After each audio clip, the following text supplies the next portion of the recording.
Okay. So as I said earlier, am I sharing my screen? Yes. Mm-hmm. Okay. So this is the Hell Week 9th edition. They're the 7th edition. If you do Pocket Prep, you know it's based on Hell Week's 7th edition, right? So when you are reading Pocket Prep Behavioral Health app, if you miss a question and on the bottom it tells you where it comes from, it'll tell you where it comes from. And if you don't have the 7th edition, I'll send you that one as well. So just so you know where those questions come from and you have some explanation with that. In general, when it comes to the test, I do highly recommend 90 days of studying. 90 days of nothing else but the test.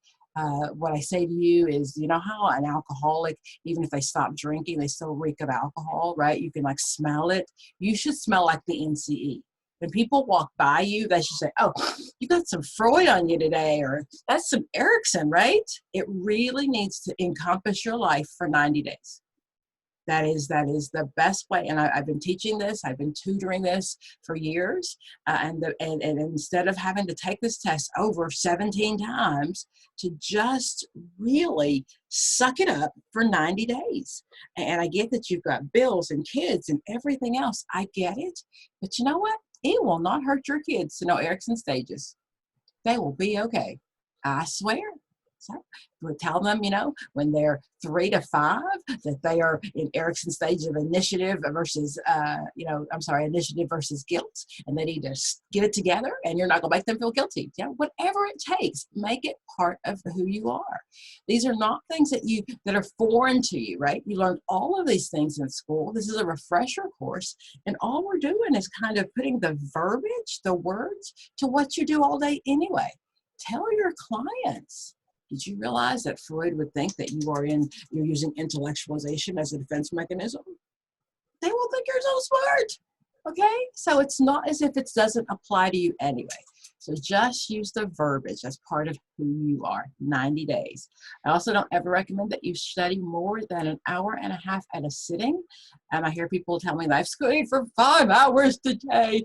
And I'll ask them, what can you tell me from that 5 hours? And most often, not a whole lot. So research has shown, especially my younger students who, because they live in a world where, if the microwave takes more than 3 minutes, they're upset, right? So the goal is to really about an hour and a half. Sitcoms, TV shows, no more than 45 minutes. We can't absorb any more than that. Hour and a half max at a time. So what I usually recommend is an hour in the morning and an hour in the afternoon. Okay, so if I'm learning Erickson, I'm going to learn Erickson stages that morning. I'm going to get up. If I'm a visual learner, I'm going to have them posted, sticky boards, stick notes everywhere, and I'm going to look at Erickson. And then during the day, I'm going to kind of use it during my day. I'm going to have it stuck on my phone and on my bathroom mirror, wherever I look. If I'm if I'm a visual learner, I'm going to see Erickson the whole day long. At the end of the day, I'm going to go back and I'm going to be able to recite Erickson and what happens in those stages. Now, the virtues, those are things on the side when it comes to Erickson. I don't usually recommend that you learn those because I think you can figure them out. But if you can't figure them out, then you might want to make sure that you jot those down. Okay? Because you'll see questions on the virtues. And I'm sure many of you know, you don't see questions that say, at 18 months, what are babies doing? Are not that simple, right? You get a question that talks about, making sure I don't have any. So what you'll get is a question about what stage they might be in, right?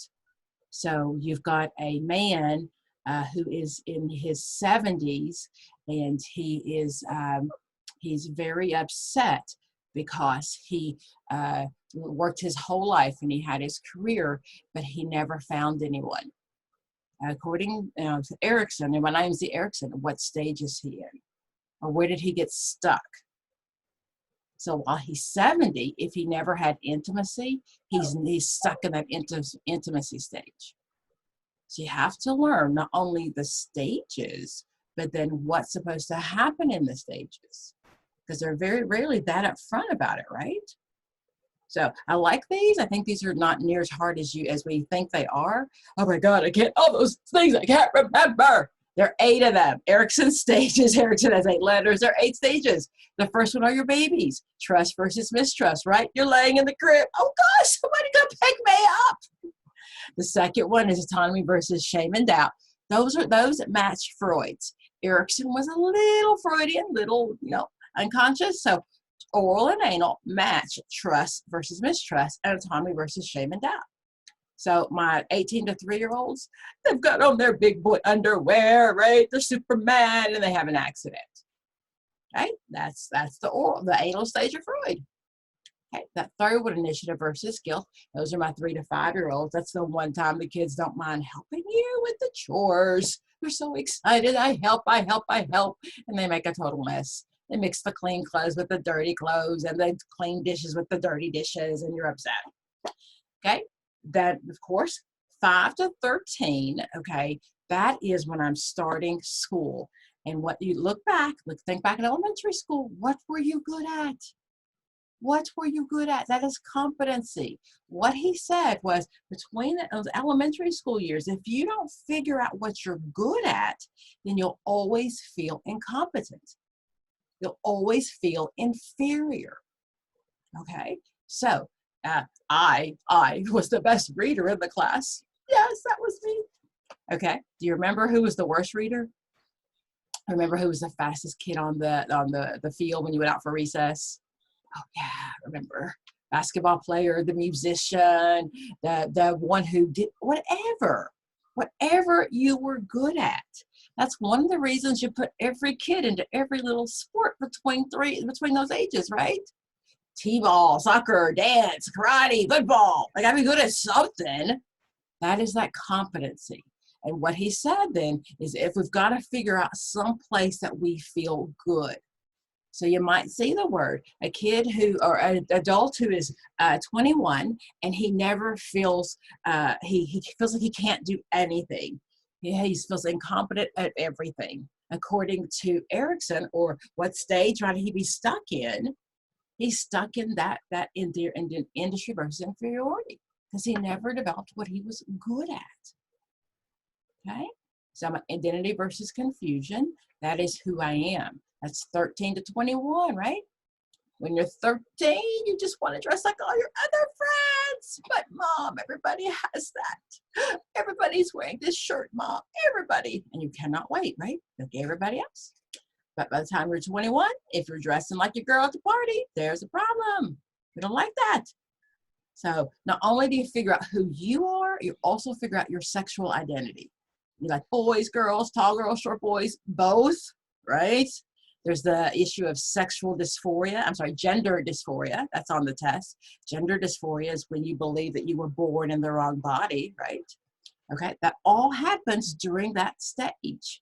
So then once you figure out who you are, you can figure out who you can love. That's intimacy. And then once you figure out that you can be in love, then you get to my age group. That's 40 to 65. Generativity versus stagnation. Okay, right? We're beginning to either go forward and leave a legacy, make a difference, or we are stuck. We're absolutely stuck. And you've probably heard the story before, but I have a coworker who was mad at me because I put the VCR away. I'm like, girl, why are you playing on the VCR? So you're showing the same movie forever.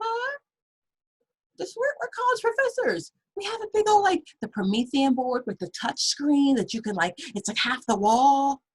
But she's going to use the VCR. Okay?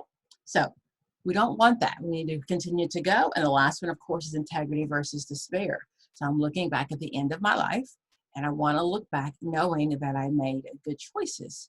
And if I didn't make those good choices, and I think in real life, you all know someone who's at their deathbed, and they're shoulda, coulda, wouldas, right? Should have done this, should have done that. I wish I'd done this. And that's not what we want. So those are Erickson's stages.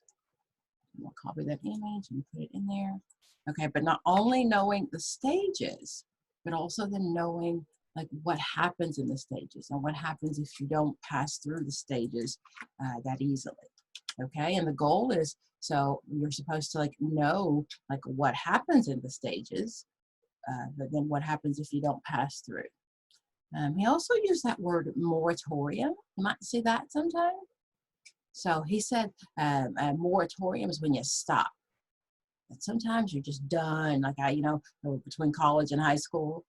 He said sometimes that was a moratorium. Okay. Okay, so I was going over my windows here, guys. Okay, so I was going over the my Hellwig book, right? Okay, so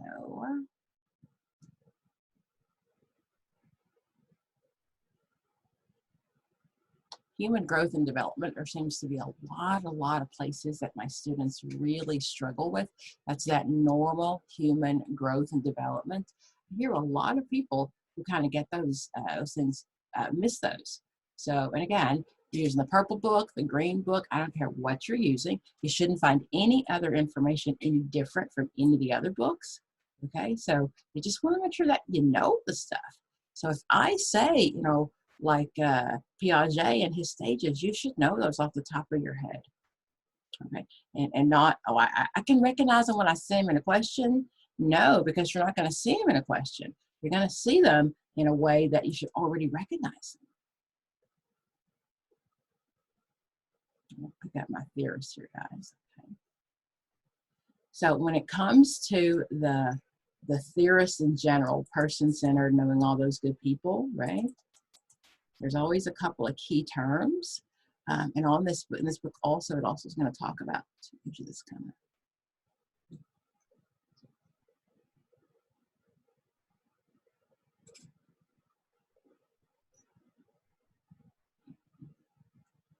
okay. So again, if you don't have this book, I'll gladly send it to you. Okay. So in general, when you're thinking about psychoanalytic, you're thinking about Freud, right? Unconscious, id, ego, superego, right?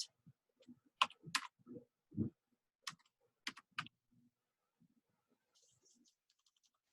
you've ever seen any of my videos, you know my pleasure principle, right? Pleasure principle, oh, oh. So I fully expect when you see that question on the video, on the test, you stand up and start singing that, right? Okay, so that is my devil, that is my id. That is your instincts. Freud said you were born with your id, that you need that. We need that to eat, sleep, and procreate. If we don't have our id, society would not go on, right? Pleasure principle, instincts, eat, sleep, procreate.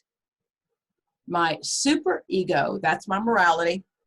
Don't do that, Pam. Never, never, never. Right? My id says I would need to procreate. My id says I should have sex with everybody we see, right? Because my id says we should procreate. Hey, id, I want, right? Hey! My super ego says, Pam, you can't do that.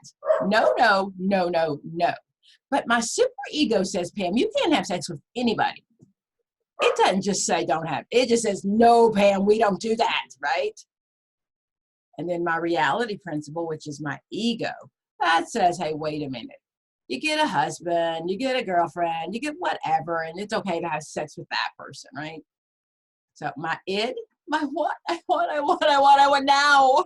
Super ego, no, no, no, no. Ego, yes, under the right circumstances. And it's quite convenient that Freud said that, because if we look at when they developed, again, according to Freud, is my id I was born with, right? Okay. And then my super ego develops, but I don't really have a use for it yet.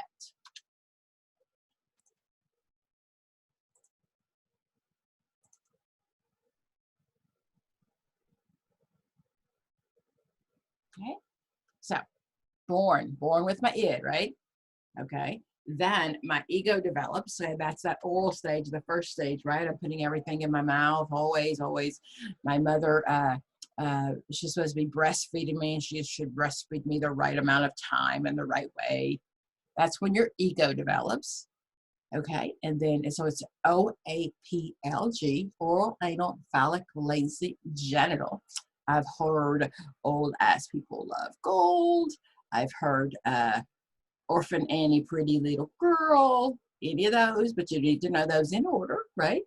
Okay, and your oral, so you would get fixated if your mother took the bottle out of your mouth too soon. So the question you'll see is, you know, the woman who's overeating and she's putting stuff in her mouth constantly, and according to Freud, it's because she's fixated in the oral stage because her mother didn't satisfy that. My anal stage, of course, that is when I'm learning to be potty trained. And if my mother pulls me off too soon, my sphincter muscle is really tight, right? Tight, right? Okay. And then my phallic, that is when I learned how good it feels to play with what I have between my legs. Like, oh my God, God gave us a toy. Yes, look at this, look at this. That's when the super ego develops. Because my id, I was born with, says, yes, let's go play with this all the time. Oh my gosh, yes. But my super ego says, no, no, no, no, no, no, no, right? So in that stage, remember the little boy's in love with his mother? That's called what?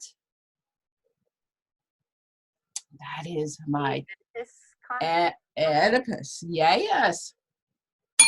Ding, ding, that's my Oedipus.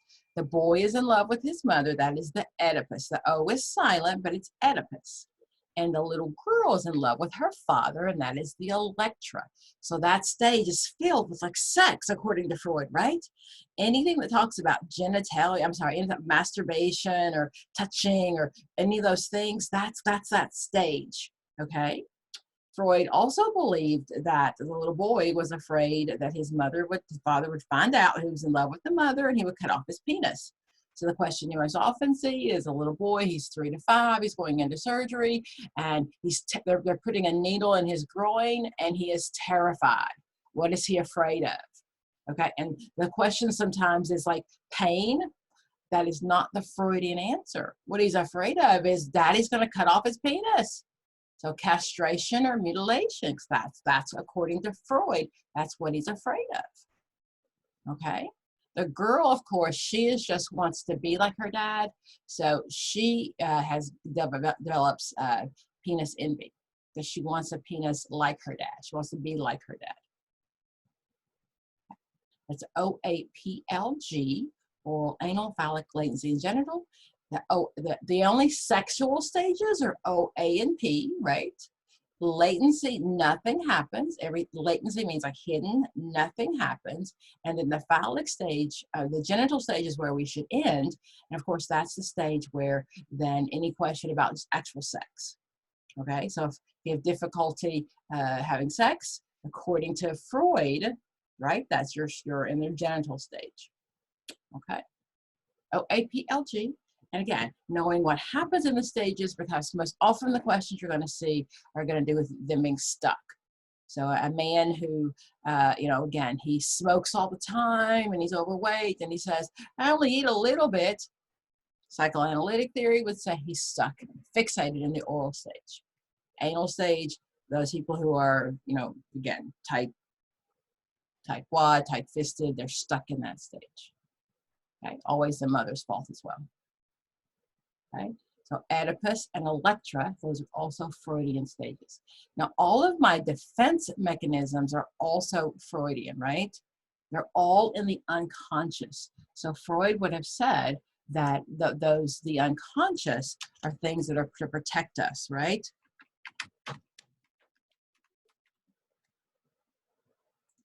So my defense mechanisms are there to protect my unconscious.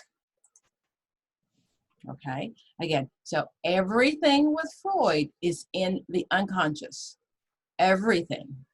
The preconscious is the term we use, not the unconscious. Not the subconscious.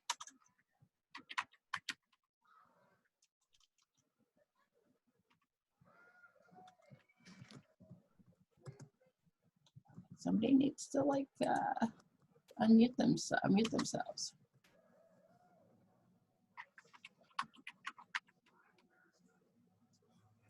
It's called Freud's topography. Okay, and a topography really is just another word for that lovely the model, right?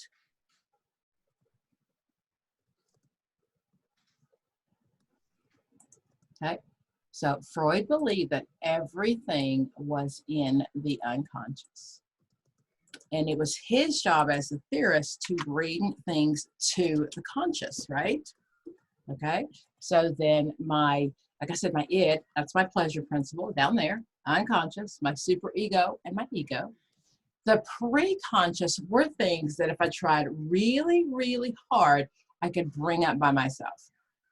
Okay, so I could, if I was looking at my first phone number, my first grade teacher, my second boyfriend's last name, if I tried really hard, I could pull it up.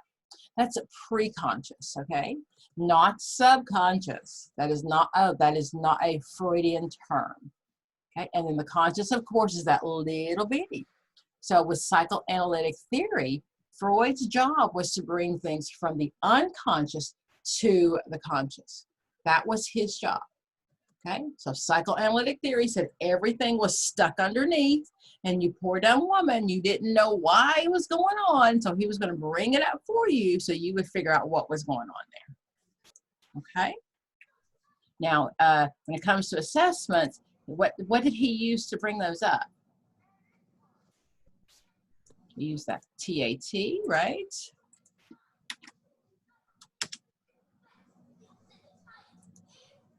I was going to make sure I put these things in the chat box.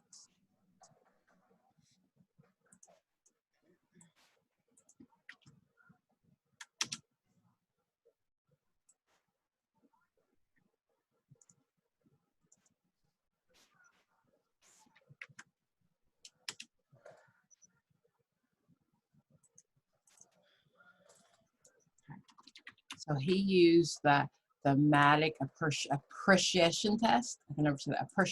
Appreciation. Okay, those are those black and white pictures, right? He would ask you like what you saw. Stop. You can't close it. Okay, let me just mute everybody. Hey, don't start. You will get a whooping. We're gonna call that in if you don't mute yourself. Who was it?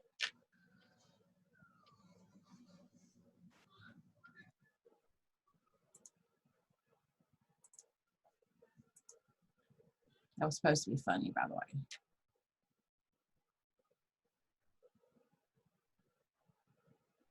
So the black and white pictures, he gave you 20 black and white pictures. And what he would ask you to do is to come up with a scenario of those pictures. So, okay, he used that. He used the incomplete sentence test, Rotter's incomplete sentence test.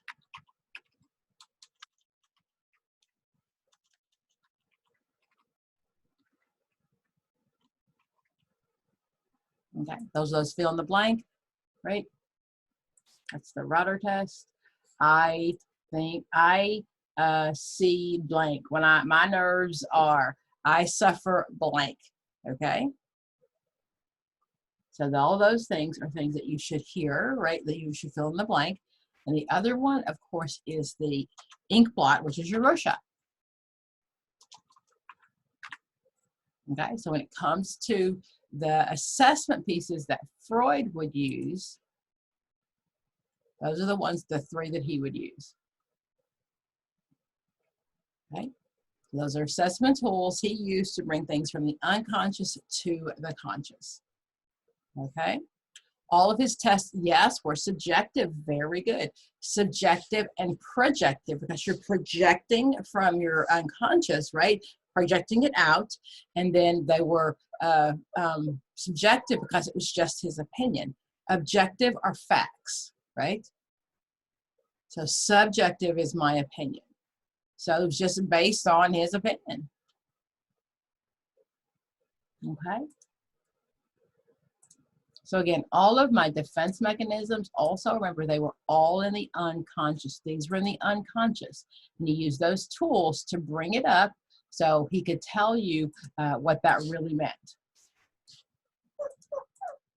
Okay. So then,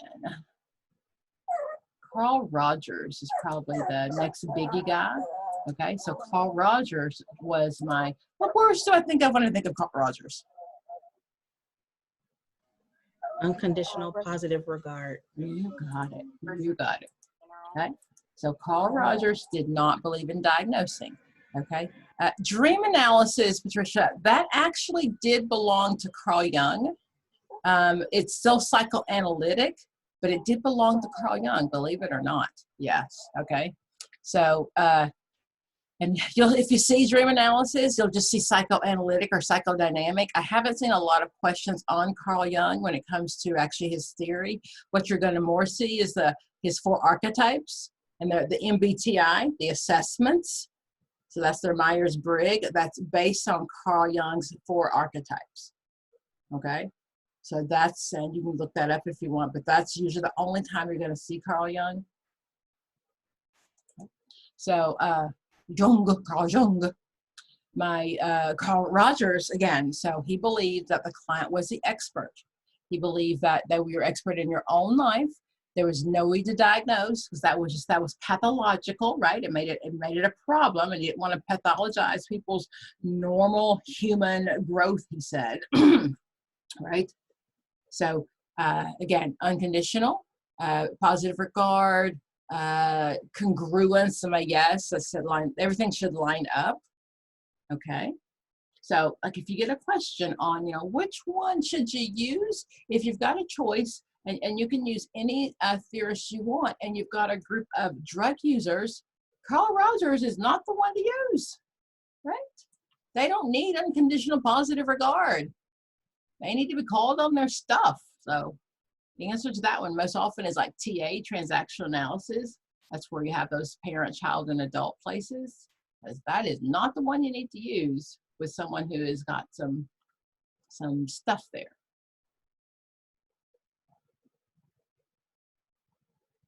When it comes to my drug users as well as my pedophiles, those are the people that are always denial. It didn't happen. I don't know what you're talking about. Okay. Again, so Adler, I'm going to look at birth order most often. He talked about superiority. He said we always feel inferior because of our birth order. Okay, so what we're looking at is helping people view life from their own subjective ones. Okay. Karhuff is not tied to Rogers. Karhuff did my empathy scale, but he just happened to come up with the empathy scale. That Karhuff scale is from 1 to 5, 5 being the most empathetic, 1 being the most. The answer is always going to be 5 or 1. They are not trying to trick you. There's not going to be a 2, 3, or 4 on that test. So empathy, they're measuring the client's empathy, and 5 is the highest and 1 is the lowest. Okay, it's a chat box. That's what I'm answering to. If you're like, where did she go with that? But yes, that's Karhuff, and that's his empathy scale. But it's never going to be 2, 3, or 4. They are not trying to make life that difficult. Either 5, they're extremely empathetic, or 0, there's no empathy whatsoever. Okay. When it comes to existentialism, we're also thinking usually who? Viktor Frankl, Rollo May, right? I exist. Why do I exist? What am I here for? So Viktor Frankl, he's the one that was in the Nazi concentration camp. Okay, and he was a Jewish Jewish psychologist, and trying to figure out like what was happening to these people and why this was going on. Okay. That was my existential theory. And why do I exist? Sometimes also like reality therapies in there. William Glasser with his reality and his choice therapies.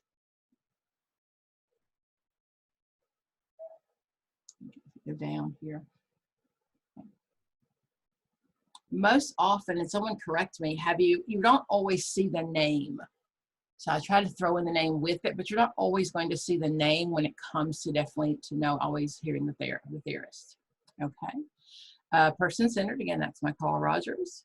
Okay. Gestalt, I'm looking for the here and the now, right? Get rid of that unfinished business, that empty chair over there. Get rid of that. Pretend your mama's sitting in that chair and you got some things you need to say to her. Okay. Here and now. And so that's Fritz Perls. He said we really can't go on until we get rid of that past. Okay. My behavior theorists, of course, those going to be Skinner and Pavlov. Pavlov is my classical conditioning, right? When you pair those things, and then the Skinner is going to be the operant conditioning. That's that positive and negative punishment, positive and negative reinforcement.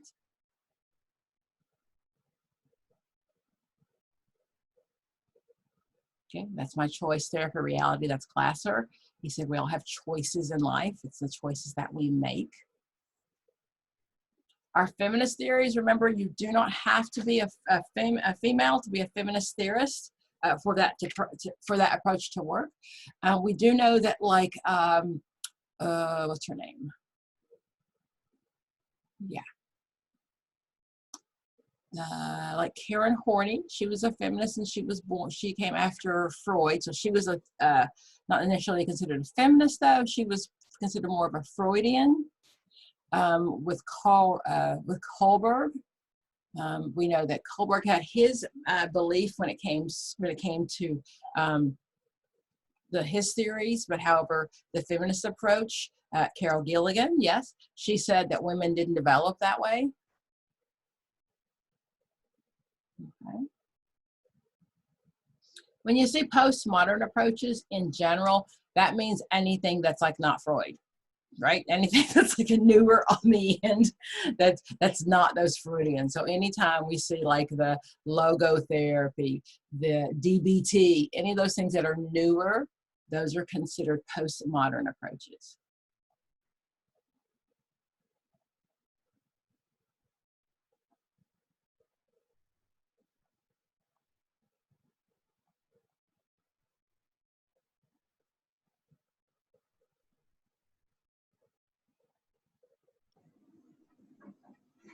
I'm going to go over these one more time, and we're going to go then do some questions. Okay, so.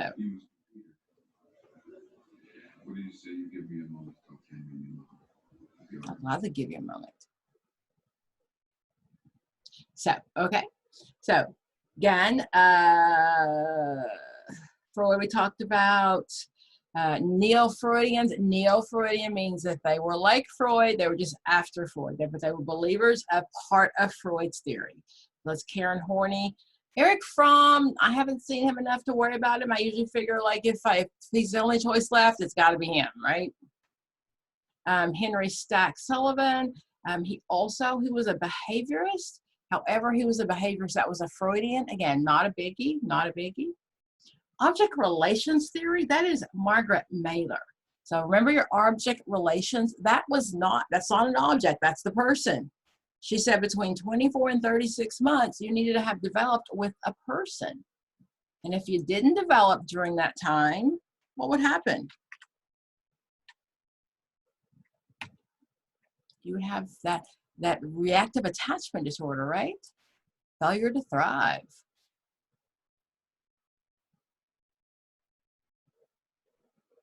So what she said was that we really have to have that one person to bond with. So birth to 4 weeks, she called that normal autism, like you just kind of laid there. And then the second month of life, that's symbiotic stage. Okay. She says separation individuation happens at 5 months. And then from 5 to 10 months, it's differentiation, practicing, all of that good stuff. Okay. And then by the time you're between 24 and 36 months, that you really should be able to separate, and knowing that one person, again, mom, is going to be there. And she said if that doesn't happen, then that's when we get that reactive attachment disorder, right? And we also might get the that childhood childhood disambitive, what's it called? Disambition, where you don't have any inhibitions, that word.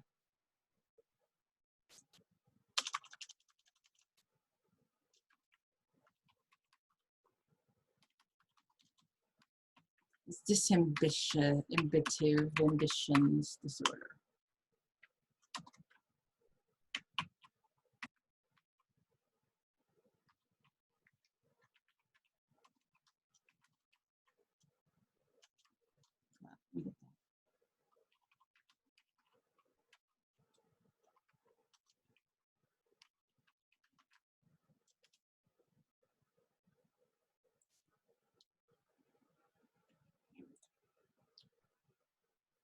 So what happens is children who never bond, okay, they don't, these are in the chat. They won't be in the email. They should be in the chat to everyone.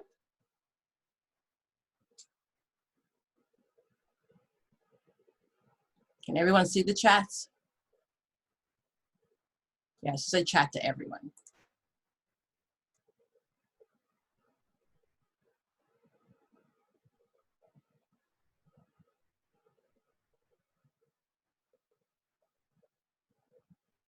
Is your chat box open and you just don't see chats? Yes, the chat box is open, but they're not in the chat. Can you go down where it says like new messages? Oh, chat. Oh, I see the I.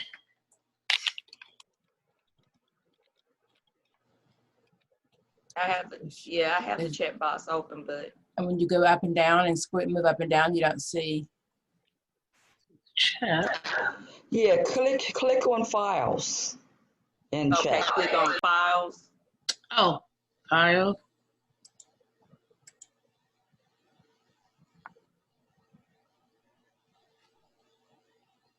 No, No, I don't see it either. not in files. Okay, hold on. Let me go back. Normally you do show up in the chat box, Dr. Pam, but not today. Okay, let me go back. Thank you for pointing that out. And make sure you're not sending it to one person. Yeah, because I'm making sure it says to everyone. So let me just make sure. Oh, okay. Thank you for pointing that out. Okay, there's okay. There it is. Okay, there we go.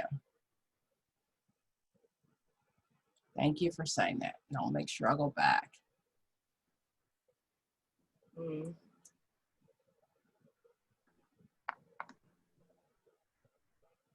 It's saying something about redirecting slide out.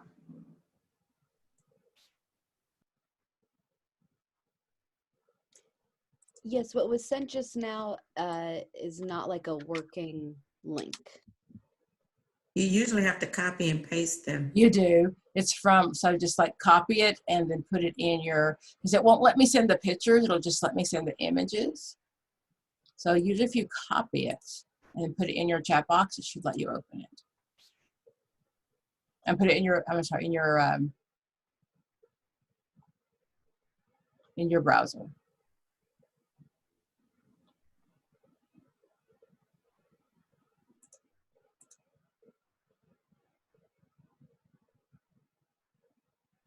That was the one I sent, and that just, it opens up the whole browser.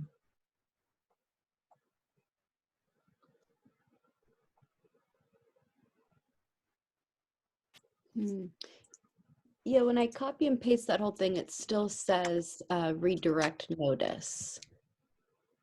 Yeah, it still doesn't work, unfortunately. Okay, this Neil Burton one just worked. Thank you. Mm-hmm.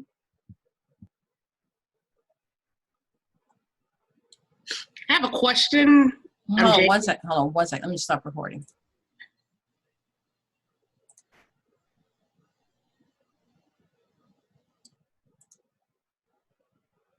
The one, Pam, that you sent at first, is it psychodynamic? Is just no. So when it comes to his theory, what he said was the children are not born with the morality. They're born with wanting to learn morality, but it's our job to teach them. So that there's 3 levels, right, and 6 stages. So in those first 2 levels, 1 and 2, those are the kids who just don't want to get in trouble, right? You know, they're like younger than 6, and when they turn around and see if you're looking, mom, right, and they're going to try to grab it, right? It's that they just don't have it yet. And then levels 3 and 4, he said most people stay there. So as you're developing, it happens between the ages of 7 to 11.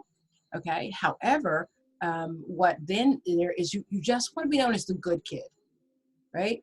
You want to be known as the good girl, the right person. Pam would never do that. She's just the good person. You follow the rules because that's the right thing to do. And then 5 and 6, that's 11 and on. That's as you grow up. But again, he said that most people don't get there. That if you think about like level 5, conform to maintain community's emphasis on individual rights. Okay, so those are people that you'll follow the rules, but only because if it's good for you. And I'm not taking a political stand, but we have a lot of people who are there now with the mask, right? The government's not going to tell me what to do. My right, right? That's level 5, okay? Level 6 is then the people who are doing it because it's for the good of all. Okay, so level 6 is the Rosa Parks who at the back of the bus because she wasn't giving up because this is what wasn't fair for anybody. It wasn't just about her and her individual rights. It was about her belief system. Remember when gay rights was first passed, and there was a woman in Kentucky that refused to give the license to people because it was against her morality. Okay, so those are my level 6 people. But he said that most people stop at 4, and then we have very few people that actually get to 5 and 6.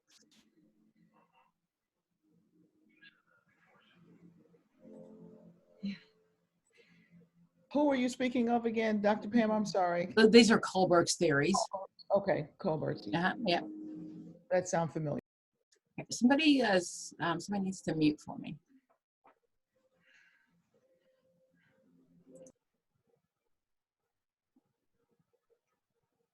Again, you are more than welcome to unmute to talk. I don't mind at all. I really don't. You know what, Dr. Pam, thank you for that. I just took the test middle October, and it was inundated with career. I'm telling you, just career everywhere. And I'm trying to think very few in terms of, the theories, but it had a lot of career. And I've heard that over about a year or so in terms of, a lot of career. So how much did you study careers, Kim? Not a lot.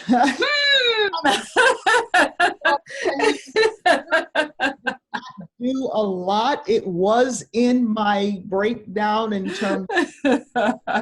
So if you came in later, and again, that's my fault. What I tell you is, and what I see, the test does change every 90 days. That's a fact. Okay, it changes question-wise, but not where it's weighted. It doesn't change. So then what I find is people who tell me it's high in careers, that's because they didn't spend enough time studying careers. Yeah. So it doesn't, oh my gosh, this time we're going to throw in like 70 of the career questions and nothing else. I'm sorry, it doesn't work that way. It just means that you probably didn't spend enough time on careers. Right. Okay, so I'm going to get back to kind of going through this really quick so we don't run out of time here today. Okay, so am I sharing my screen again? Okay, so I'm going through Kohlberg, and again, I did put the file in the book. Okay, so I was going to run through those theories again. What to look for when you see those names. Okay, DBT. Okay, DBT. It's by Marshall Linhan, but I don't think you need to know that. What you need to know is that it is only used for people with my borderline personality disorders, right?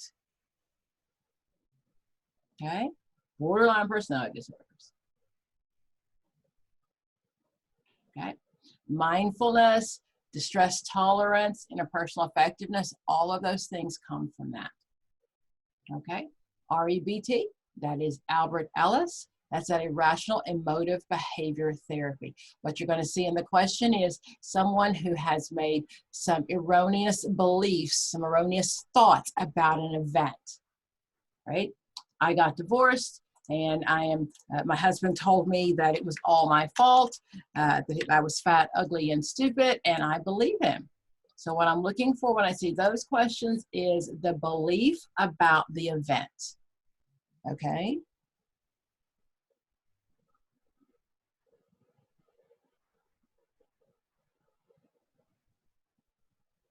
Activating event happens. He divorces me. I believe that I'm fat, ugly, and stupid because that's what he says, right?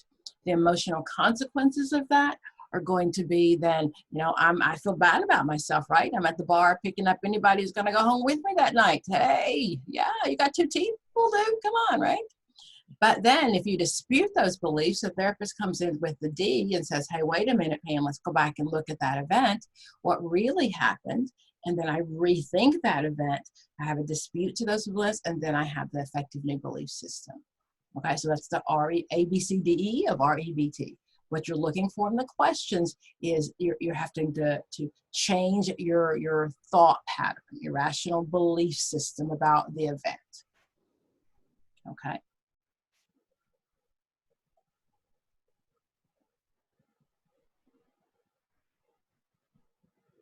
Question, will we get a copy of this? I am putting a copy of the ones I use in the chat box. You should see them in the chat box. And if I use a slide that I don't put in there, please remind me, okay? Okay. Since I wasn't paying attention. And yes, everything is being recorded. You'll get a copy of the recording. Okay. Multimodal, that is Arnold Lazarus. All I can think about is Lazarus rising from the dead, and I cannot think of a way to tie those 2 things together to help you remember. I don't know. If you can come up with one, it's your basic id. He was my multimodality thing. What he said was when we're treating people, we have to look at all of their modalities. The D, sans it's drugs, but it really means their physical well-being.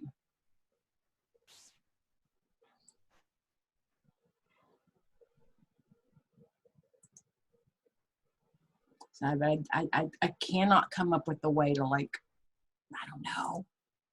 You rise from the dead and you look at all these areas. I've tried. I really have. I just don't know of one. So that is Lazarus. Again, he said that you need to look at all of those parts of a person. Multimodal just means looking at all of those different parts.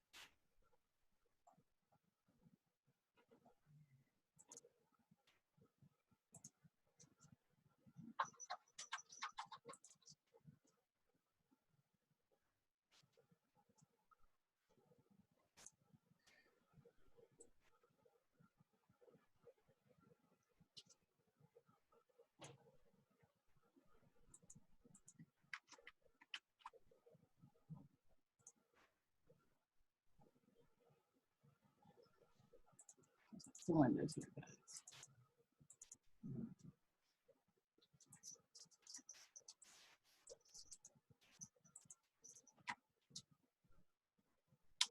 Okay, so behavior, affect, sensation, imagery, cognition.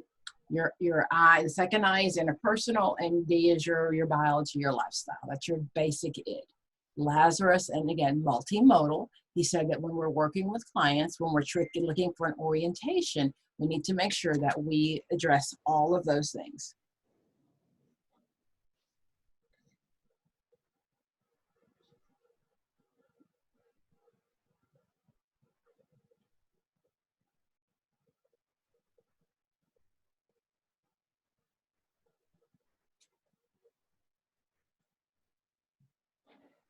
One second. Okay. So I heard that I was funnier than Rosenthal. I think I'm cuter too. Just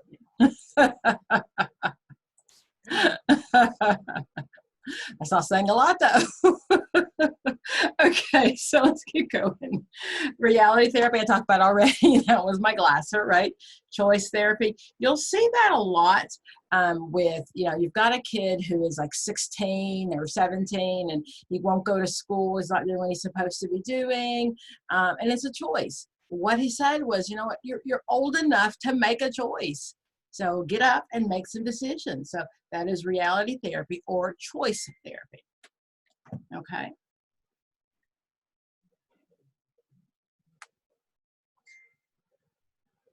Sorry, everybody's trying to get in.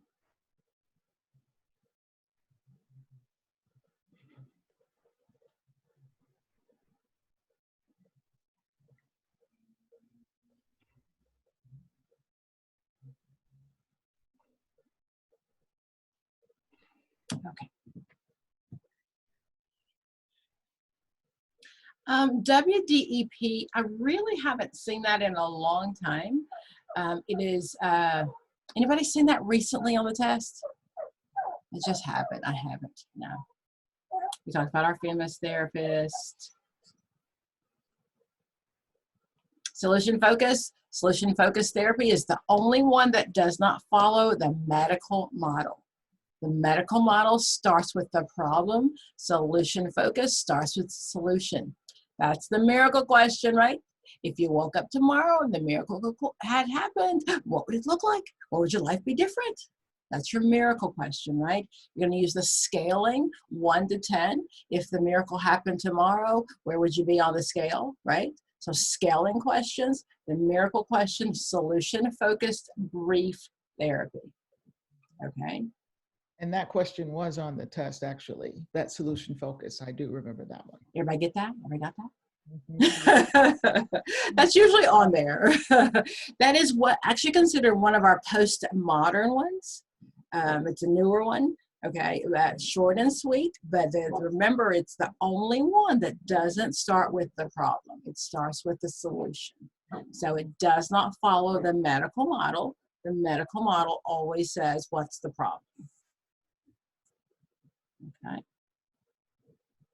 Narrative therapy, my narrative therapy is changing those stories in your head, right? Your narrative is the script that you tell yourself over and over and over again. And the goal is to separate the script from the person. Okay?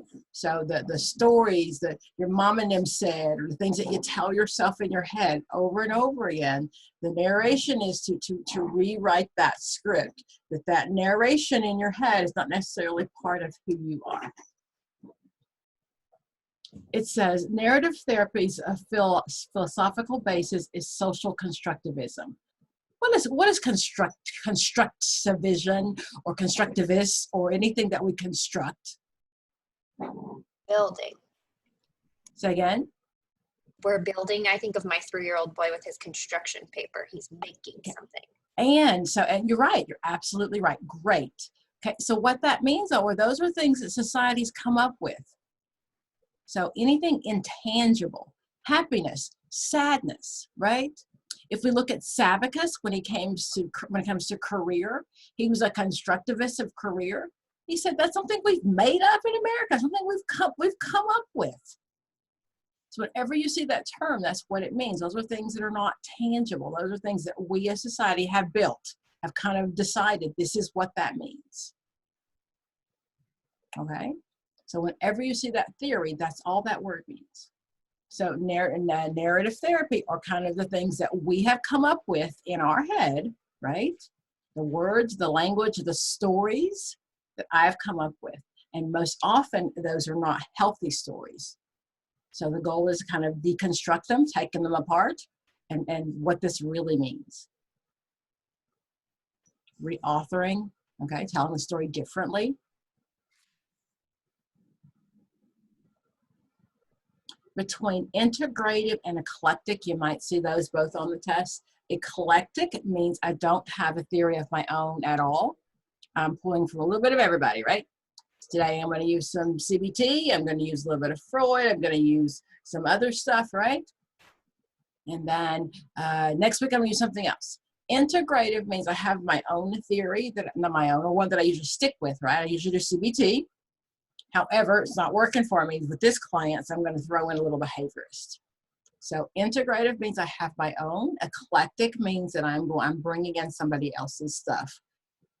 Okay? What's the difference between those two types of your theories? Again, I'm going to send you this book. I just want to kind of go over a little bit of those family theories also.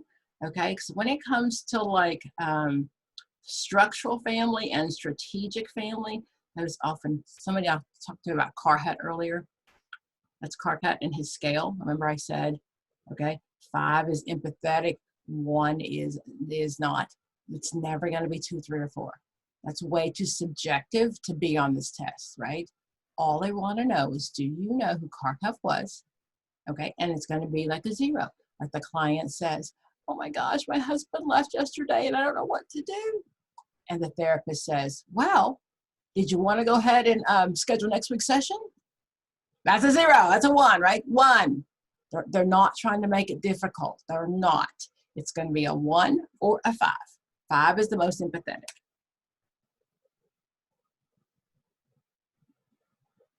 I talked about Carl Jung. He's my MBT guy. You might see collective unconscious. That's one word you might see with him. He's unconscious, but most often you're just seeing him for my MBT because he had my archetypes. Joseph Wolpe, desensitization. Sometimes you might see in vivo desensitization. In vivo just means in real life. That's all that means. Okay, so flooding, when it comes to phobias, flooding, I do it all at once, right? Afraid of heights, afraid of spiders, afraid of whatever. Okay, if I just do it quickly, that's flooding. Or implosion. Implosion is in your head. Implosion is you're imagining it happening. Okay, so systematic desensitization is that we're doing slowly. So if you're afraid of heights, we get to the airport. The first time you just stand in the car, right? You watch the planes go off. The next time you come up, actually get out of the car. The third time you get there, we're actually, oh my gosh, we're gonna walk to the airport, right? Slowly. Those are used with phobias, right? So flooding, in desensitization, or it's called implosion, which is the imaginary kind in your head. Okay, so that's Wolpe. I skipped Beck. Beck goes to CBT, right? So Aaron Beck, he's got my Beck's anxiety scale and my Beck's depression scale. Those are both assessments, right? Okay, but those belong to Beck. Meckenbaum, you might see, Meckenbaum did stress inoculation. He said that we could prepare ourselves for stress, right? What he said was, physically we need to be healthy, okay? And also that we need to prepare. He said that we could mentally prepare for like something stressful happening.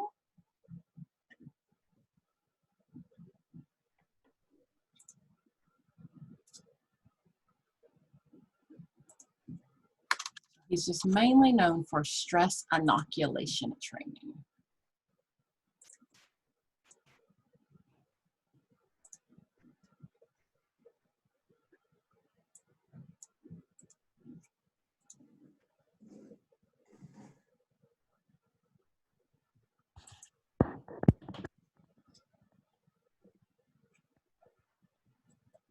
Put it in the chat box, guys. That's Meckenbaum.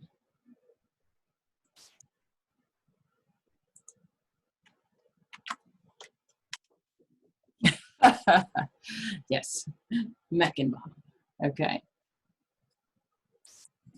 So again, not knowing. You don't need to know every detail of him. He really said there were 3 stages. He said, right, you learn about being prepared for stress. You practice being, you learn about what stress would look like in your body and practice it. Okay, so knowing that, right now, right, it's a pretty stressful time. We don't know what's going to happen with this whole COVID thing, right? However, Meckenbaum would say, you can go ahead and order your toilet paper now, right? Should be prepared for it. So that's really what he said, was be prepared for stress. So inoculation is a shot, right? He said that we can prepare our bodies physically, be like in the best health ever, and just prepare your bodies for the stress. Okay, so if you leave here and I'll go buy toilet paper and paper towels, don't blame me. Okay.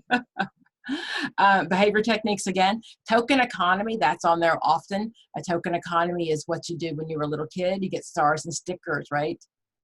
That's a behavior term. You get stars and stickers at the end of the day. Every 5 stars you get this, every 6 stickers you get that.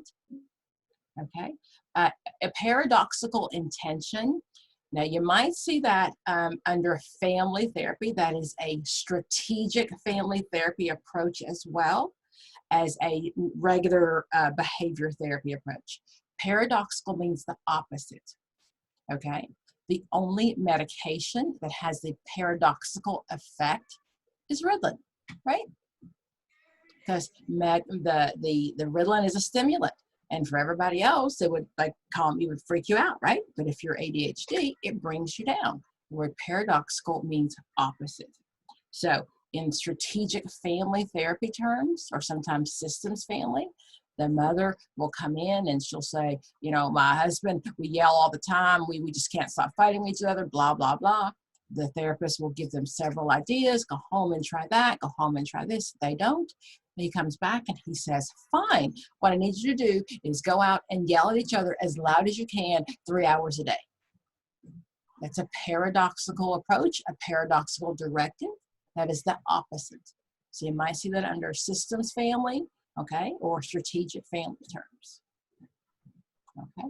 Implosive therapy, I mentioned that before. That's what happens when it's in your head, right? If you've got a phobia and they tell you to think about it over and over again, that's called implosion in your head. Okay. Anybody know my Johara window? Yes, that's the what is open, what is blinded, what is unknown, and what is hidden. Bingo. And what happens if I change one of those quadrants?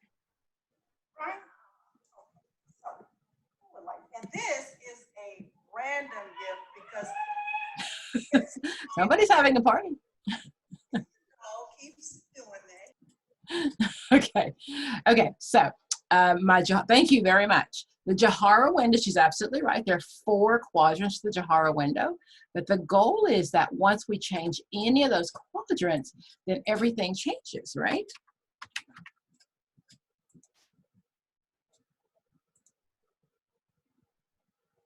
Okay, and what you'll see on the test, it'll say left rear, right front. It'll tell you kind of which quadrant is which, right? So the left one is the left rear, things that I know and you know, right? Anything about me that I put on Facebook, you know, right? Hey, I'm out there. That's unknown to everybody. My blindness spot, that is the part of me that I don't know. I was thinking when I'm driving, right? And there's a car beside me. Everybody else can see it, but I can't see it. That's my blind spot. So then my hidden spot are things that I know, but I'm not telling you, right? No. That's my little secret, my little skeletons. Okay. And then the unknown, that's unknown to you as well as unknown to me. I don't know. And what the window suggests is that any change in any of the quadrants changes everything. So for example, during COVID this summer, I learned that I could garden. I grew like tomatoes and cucumber. Me! I've never had a real plant in my life, okay? But I had roses. I mean, this whole thing. So, the unknown, that grew, right? Because I knew. And then, of course, I couldn't just keep it to myself. I had to go put it on Facebook, right? So it became known to me, and then it became known to self and others, right? So my quadrant shifted. My unknown got smaller, okay? And then, because I didn't even know, right? If I knew it, I didn't tell you it had been hidden, but I didn't know. I had never done that, okay? So it grew, and then as my unknown got smaller, then it became open. Had I not told anybody, then of course it would have been like smaller. If someone had known me and said, hey, wait a minute, you know, Pam, you can garden. Okay, whatever. That would have been in my blind spot. Okay. That's my Jahara window. Thanks for that. That's a good way to remember that. So I think my broccoli didn't die, to be honest with you. So I hadn't gone back to look, and you know, that's like a winter fruit, and this was like pretty hardy. But I looked out the window the other day, and it got really cold here last week, and I thought, okay, it's probably everything's dead. I looked out there, I don't know. I'm afraid to look. It might be out there. But yeah, I'm impressed. Excuse me, Dr. Pam, can you in that? I think it sent the stress management kind of came instead of the Jahara window. Gotcha. I sure can. Thank you.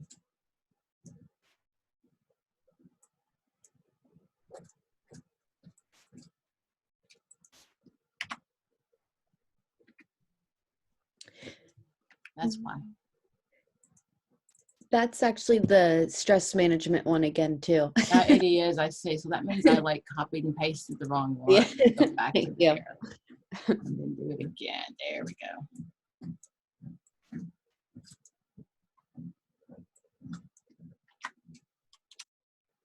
There we go. Okay. And again, what you'll see on the test is it'll ask you like if there's changes in quadrants or left and right. So I'll ask you kind of which quadrants where. Okay.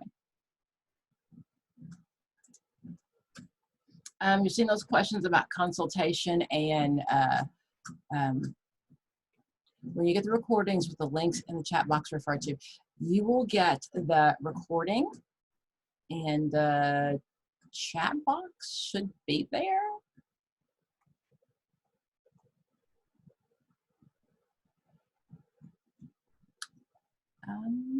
I've never had that question asked of me before. So my assumption is in the recording, the chat box is there.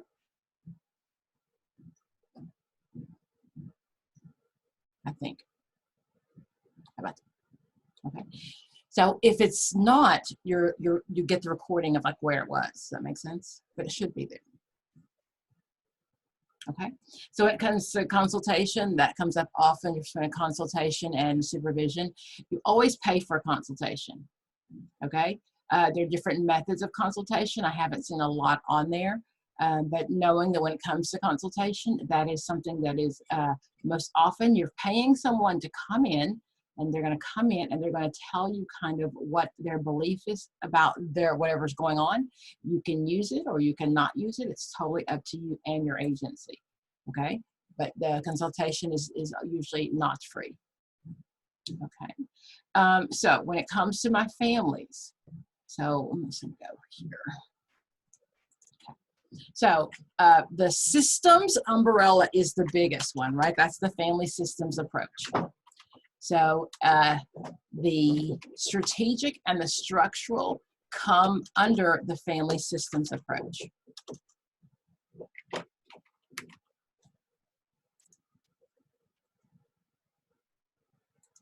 So the systems theory suggests that everything, of course, is related, right?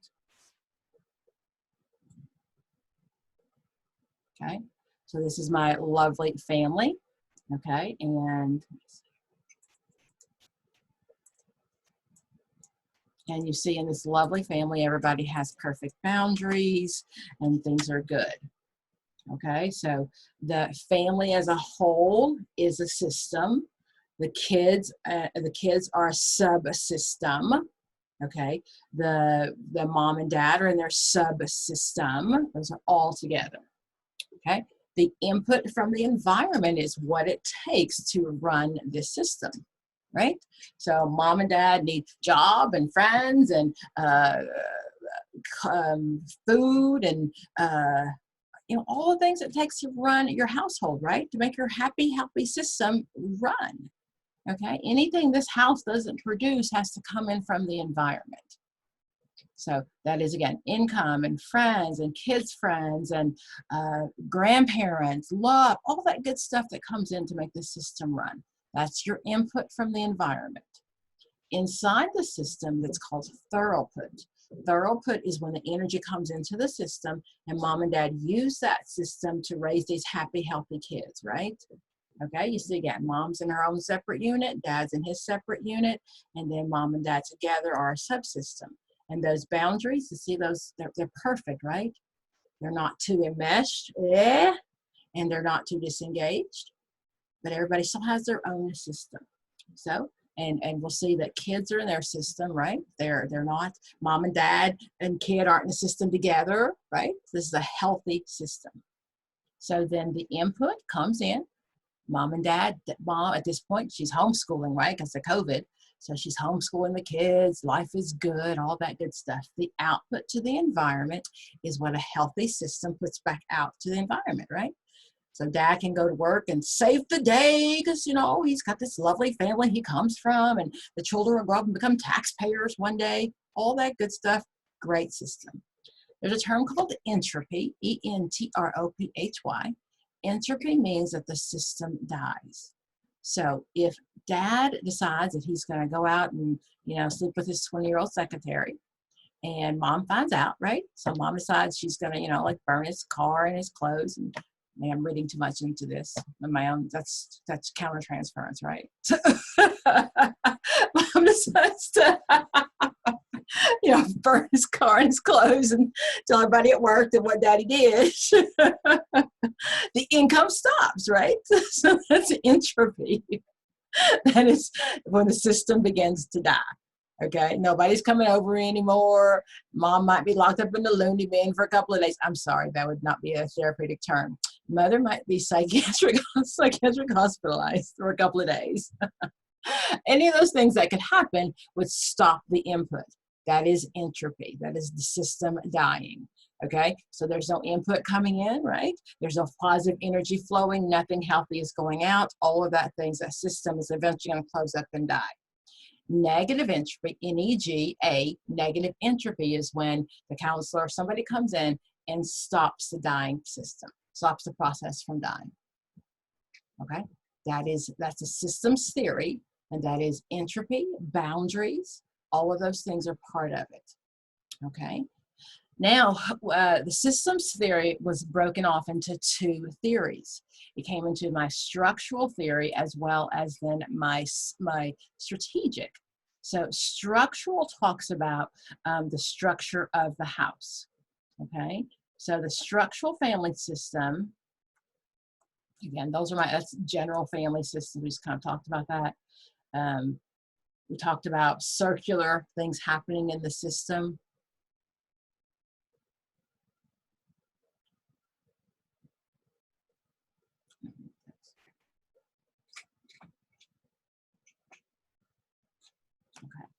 So Bowen is a family systems person also.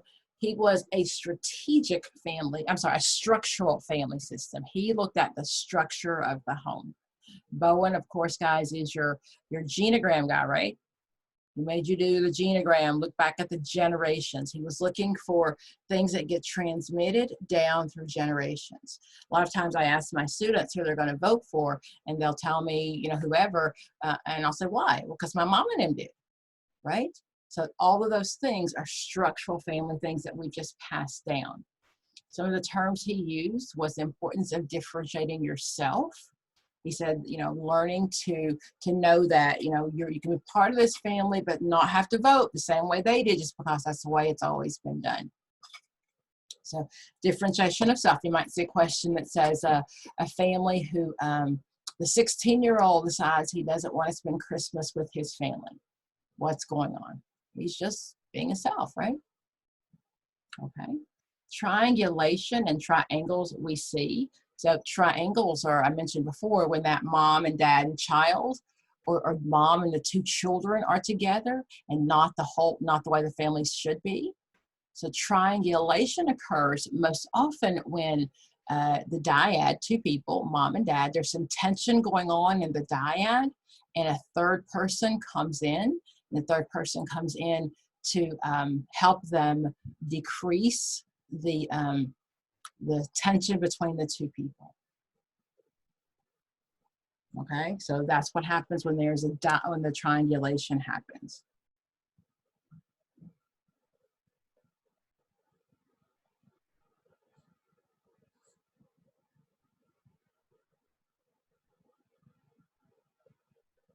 Okay.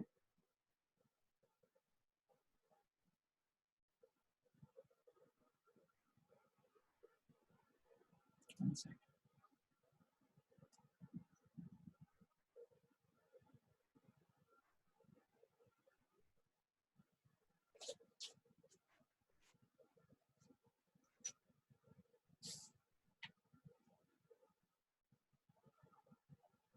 Sorry, I had someone who just couldn't get in. 1 second. Okay, so that's the triangulation. So looking for the dyad. The dyad is the two people, and when there's a problem with the dyad, it could be, you know, mom calls his mother in. Oh my gosh, guess what your son did, right? It also can happen when you might see a child get sick, right? So the family's been fighting, they've been going through a divorce kind of thing, and all of a sudden the child gets sick or starts to act up at school. Those are things that you'll see in that dyad that affects the triangulation that can affect it.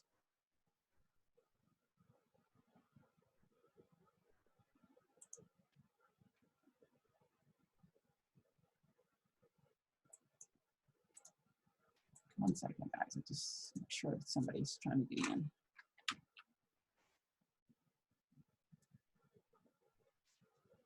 Okay. The nuclear family system. Nuclear, of course, just means mom, dad, and children. Okay. The family projection process. So that term literally means that they're fused. It's a very unhealthy process. Unstable marital problems will focus on one of the children. That's your projecting all that on that one person. Emotional cutoff, that is also a Bowenian term. Emotional cutoff, it says about moving away geographically or isolating themselves. It doesn't always have to be geographically. There are people who cut themselves off from their family without moving away, right? You don't have to move away to cut yourself off from the family.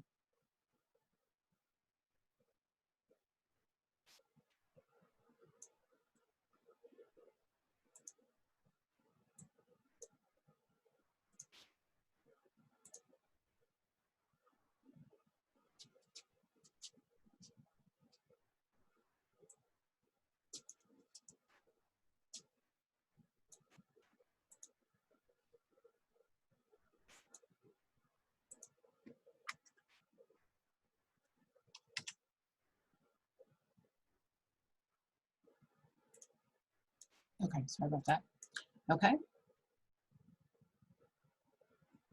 Again, Bowen is my genogram guy. That's one thing you're going to talk about. We hear most often is those generational patterns and that emotional cutoff. It does not have to be physical. It can be emotional. Okay. You don't have to geographically move away from everybody. Okay. Structural, Minuchin. Those are my subsystems we talked about. Talked about becoming permeable. They're like too close, enmeshed, or they're disengaged, okay? So enmeshment happens when we're just too close, right? A couple I was seeing one time, well, the daughter, she was 29 and she came in to see me, and her concern was that she was upset because dad was watching porn. The dad was in his like late 60s. Dad and mom were married forever.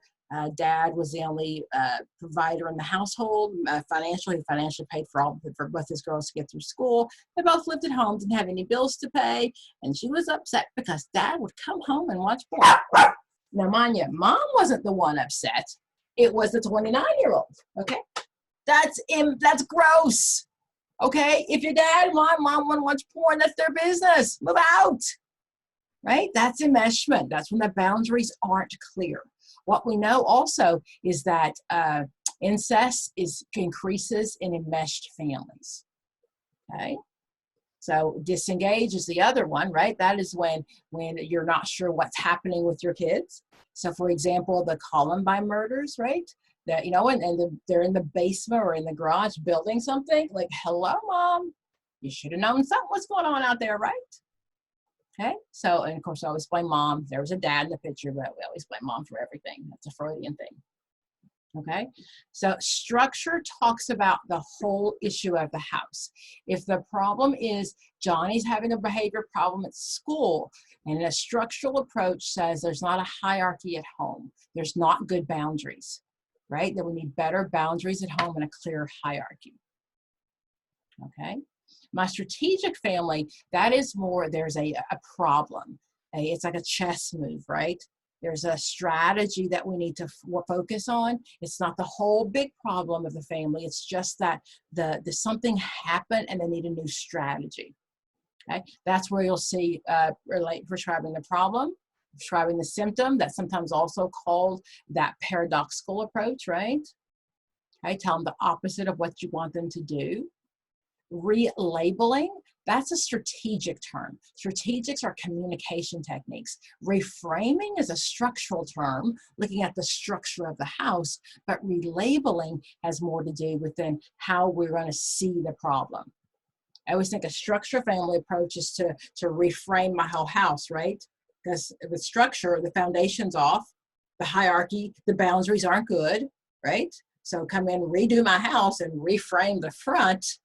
That's how we fix a structural. A strategic family approach just means that, you know what, a particular incident came up and they don't know how the strategy to handle this particular incident, right? That's going to be my strategic. Okay, and again, that's that Milan systems approach. So circular questioning doesn't get you anywhere. Circular questioning is we kind of blame everybody else, right?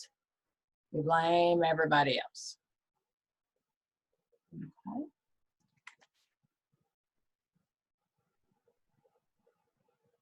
Again, if you have this book also, it kind of gives you a really good model of kind of the therapeutic when it comes to those family therapy techniques. Genogram, great. If you haven't used Helwig already, just I love the definitions, okay? Cybernetic, okay, that's a method of feedback within families. Enmeshment, family sculpting, that's where you kind of put the family where they're supposed to be when the incident happened, right? Okay, Regenogram, all those wonderful terms that you'll see in families. So again, this is in Helwig. Those are just easy terms, okay? I'm gonna skip my groups for a minute and go to my careers. Any questions, guys, that on the theorists and the families?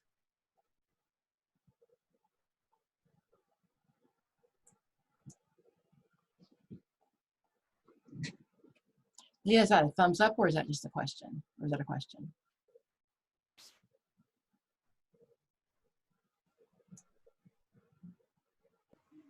I had a question. Go ahead. When you're talking about the family therapy, I remember studying about Virginia. Satir. Is she in this too? So most often you're going to see Satir in groups. She talks about scapegoating and the mascot and the role model. She's in this book and it's under families, but on the test, I've most often seen her under the group therapy. Anybody else want to comment on that?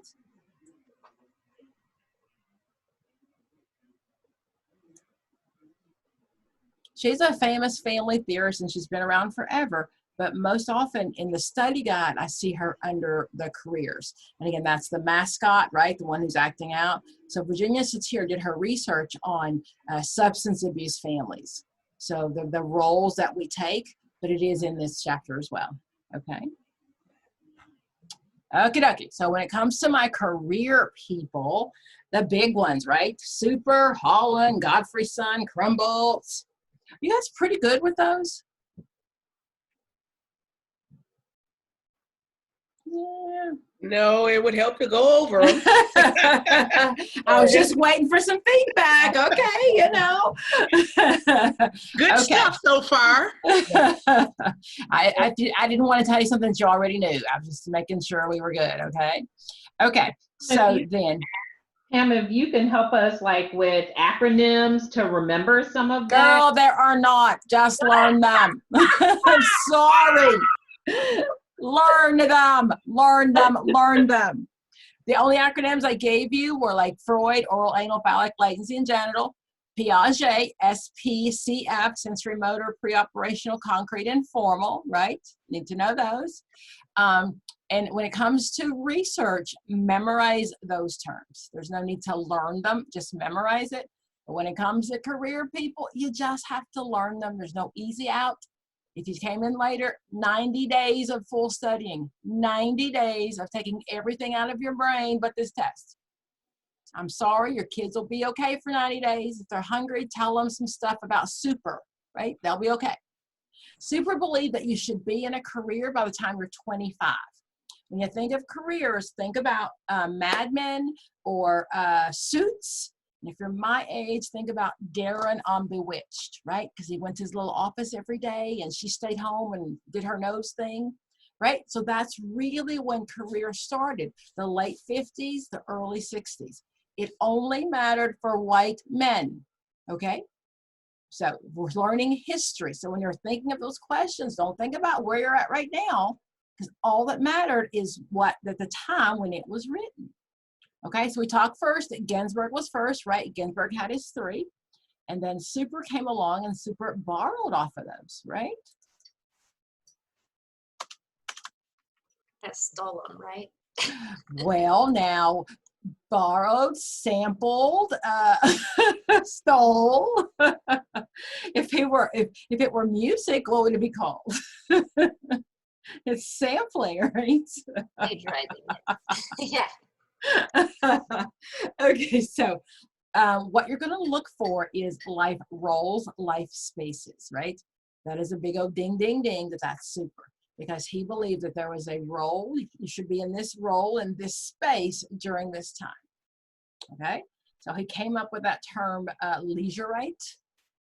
So that's, you know, what he said is that's a place that you could be during that time. Okay. Life roles, life spaces.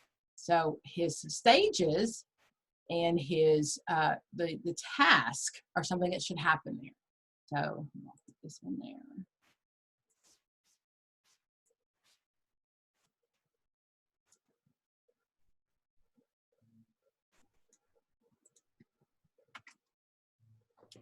Okay, not a huge fan of looking at it this way. I'm also not a auditory learner, visual learner. That like makes my head hurt when I look at that, to be honest.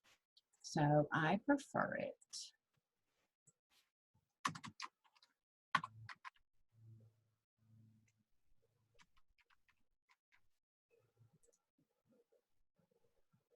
This way. Okay, again, that just makes it easier for me. Okay, so most often I haven't seen any questions on what happens from the birth to growth, but he talks about, again, you should be fully established in your career when you're 25. So from 4 to 14, right, you're in that growth stage. Between 14 and 18, right, you should then, that's when you're in high school. And he said that you should then be exploring your plan. So the task, that's what you'll see, crystallization, specifying, implementing, those are the tasks that should happen during those ages, okay? Crystallizing, you know, you should have an idea of what you want to do. By the time you're in college, you're specifying. By the time you're 25, you should be implementing your plan, right? Okay? So then there are the maxi stages, sometimes called the life stages, or the big ones. Okay, so those are growth, exploration, establishment, maintenance, and then sometimes it's called decline or disengagement. Okay, and then the sub stages, he said, that should happen in between.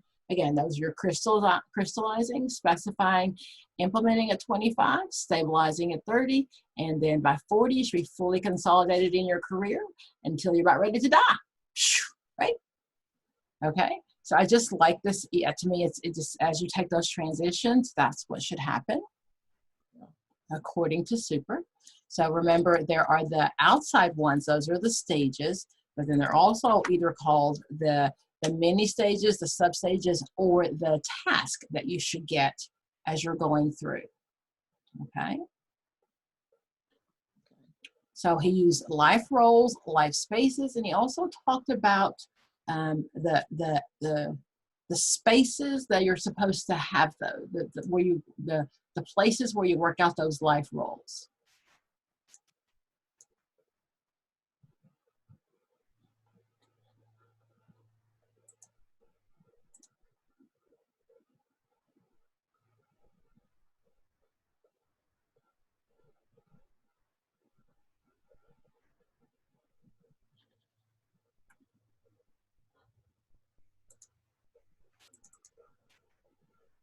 Okay, so those are your roles and where they're supposed to be in life.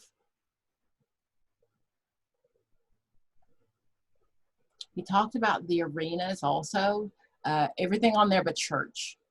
There's always a question of where does your life role and life spaces not take place, and that's church, right? He didn't talk about church during the time. He also had his career of determinants archway. So what he said, and you might see a question about the left side and the right side. So what he said was your left side is your internal, the right side is what's happening in the world.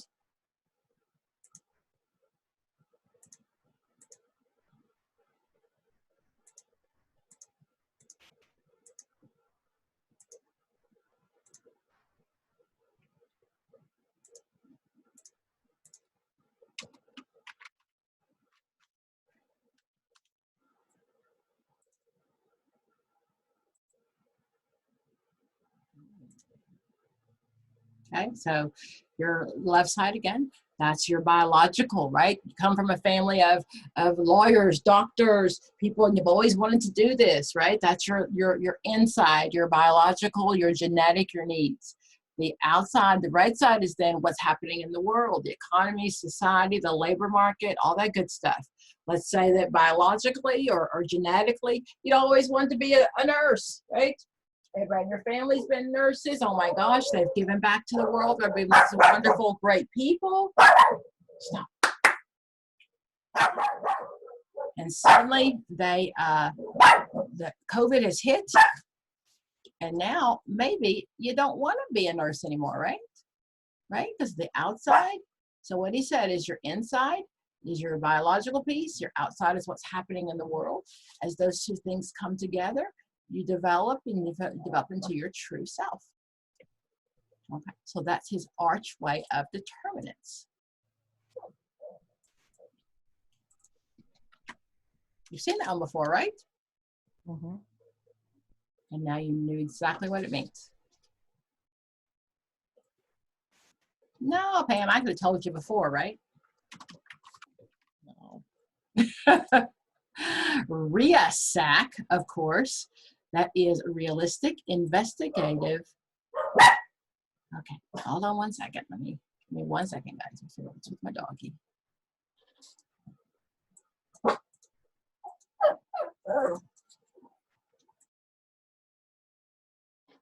Oh.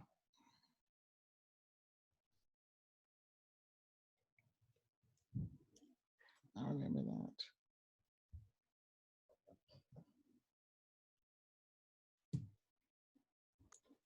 Quick question for those of you who have taken the test before. I'm taking it on Monday and super nervous about careers. Did you see specific questions about like REASEC and exactly, or very specific questions about supers stages?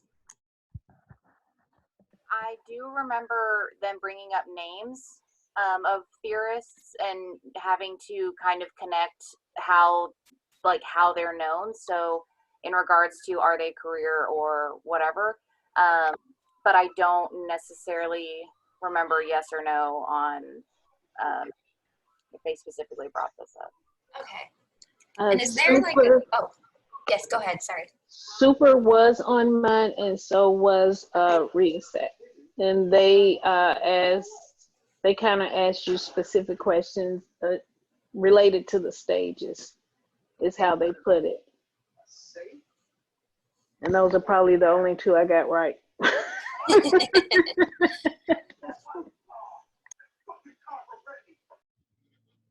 And of like the practice tests, would you say that our pocket prep is pretty similar, or is there just absolutely nothing in any of our resources that match the questions they're asking? You know what? I'll tell you this. Looking at the pocket prep it was really not easy, but it broke the question down, I suppose. I guess what I'm saying is the question wasn't as hard with the pocket prep, and being able to study from that was not hard at all. However, when you get into the test and you read the questions, and they're like reading Chinese. Hold on, I'm reading like, wait a second. And it really was very, I mean, they took you all around in a circle and brought you right back just to get an answer from you. So my point is the questions were not easy, which a 4-hour test, I mean, I took all of 3:45. Right, okay. Because you're reading the question again and again, and then you're looking at the particular answers, and you're going back to the question. So the questions were tough. So again, I guess, some of them I remember exactly, like, oh my God, okay, I did study that. Yep, I know that answer. And then you move on. 5 of those, about 5, 6 of those that were, yeah, right on target. Okay, yep, I know this one, let me move on. Other than that, majority of it was, wow, I figured, And what did you study? Yeah, I was gonna ask. Probably, I started August, and I broke all the sections down for 7 days, exactly 2 hours, 3 hours each through the day of the week, every day of the week, and did a whole lot more on Saturday, and then took my own, individual test on that Sunday.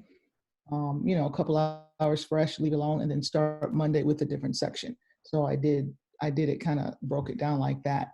And by the time, I got in, I did not feel overwhelmed. I felt, For about, so like a month, is that what I heard you say? No, probably I had about maybe 8 to 16 weeks. I did maybe a 3. Okay. So I didn't want to rush myself. Did not want to worry a lot, because test anxiety just will creep up and don't know where it comes from. Okay. So I did not want to deal with that. And I made sure I didn't. So I broke it down, and I lengthened the time enough for me to give myself ample enough time to study. And I'm telling you, the questions, I figure maybe 40, 50 questions in, I was like, what in the world are they asking? I was gone. And by about an hour or so, like, what in the world are they asking? So yeah, I just felt like, challenged your self-esteem, to say the least. So it is a power test. It is a power test. So I really compare it to like the Super Bowl. And if you're a sports fan, I'm sorry, and blah, blah, blah. It's not the same. I disagree. I think that this is, first of all, everybody takes licensure, whether you're a doctor, a lawyer, whatever. Everybody's got this pinnacle they have to pass, right? That you just do. And it is everything you should have learned in 6 years. So you're trying to go back and recoup and relearn and remember everything you learned in 6 years. So it's hard. It's really hard. And I think if this is the first time you've taken it since February, is before it was a lot of recall questions, and now it's not recall questions. It's critical thinking. It is given this one particular situation, this day at this time, what would you do? And you have those 4 questions. You have to kind of come up with what I would do based on those 4 questions, based on the knowledge that you have, right? So, and it's kind of like, and then you have to reset and go to the next question. Stop it. Here. You have to like reset and go back to the next question every single time to figure out like what they're asking you for. So it is a lot of critical thinking skills, but it is based on knowledge. So it's both content as well as in how to answer those questions. It is. But you know what, even with that, like you said, Dr. Pam, content and even understanding the directions of the question, the language was even turned, differently. I'm, serious. But it's supposed. So the assumption is that you have a master's degree, so you should have that. You should have that language. Yeah. So and if any of you. If English is not, first of all, I recommend if you can get accommodations for anything, I always recommend it. Always, always, always. I recommend 2 extra hours in a private room. And if you think, oh my gosh, I don't want any extra help, think about every doctor or every lawyer, everybody you had that English is not their first language, and they have a license, a United States language, a license in the U.S. So they've had some accommodations at some point, right? They have. So if you have a medical doctor, if you have some anxiety, anything, I always suggest that. If English is not your first language, I always recommend that you ask for 2 extra hours, the private room, and a dictionary.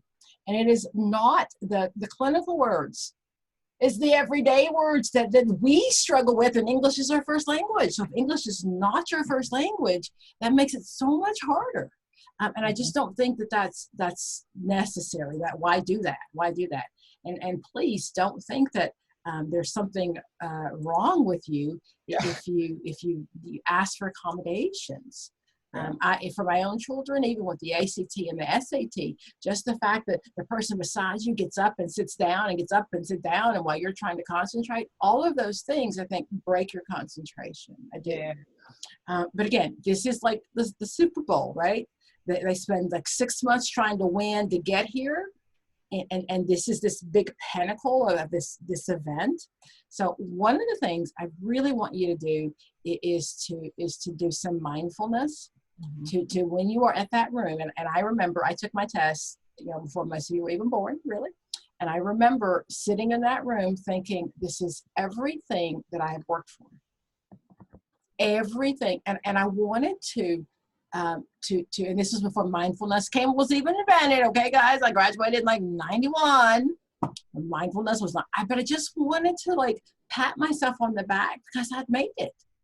And whether I had passed or not, I just wanted to not to give myself permission for it to be okay that I was here. That I was here. Oh my God, I was here. So really that whole mindfulness and enjoy the moment, and you deserve this. You deserve this. So just please promise me that you'll look around the room and you are the top of the top of the top. You really are. And if that means that you didn't pass the first time and you have to go back and do it again, that doesn't change that you're a good therapist, does it? It doesn't change that. And you all know people that got that license, and you're like, how the heck did you get a license? Okay. Because those two things are not related. There are people who are just really good test takers who are awful therapists, okay? Right. So just don't forget. Accommodations are so either, I don't know now with COVID because things have changed. It used to be on the website. If not, you might not have to email to get a form. Okay, and then you're going to go back and you're going to have and usually what I do is I tell the medical doctor, hold on.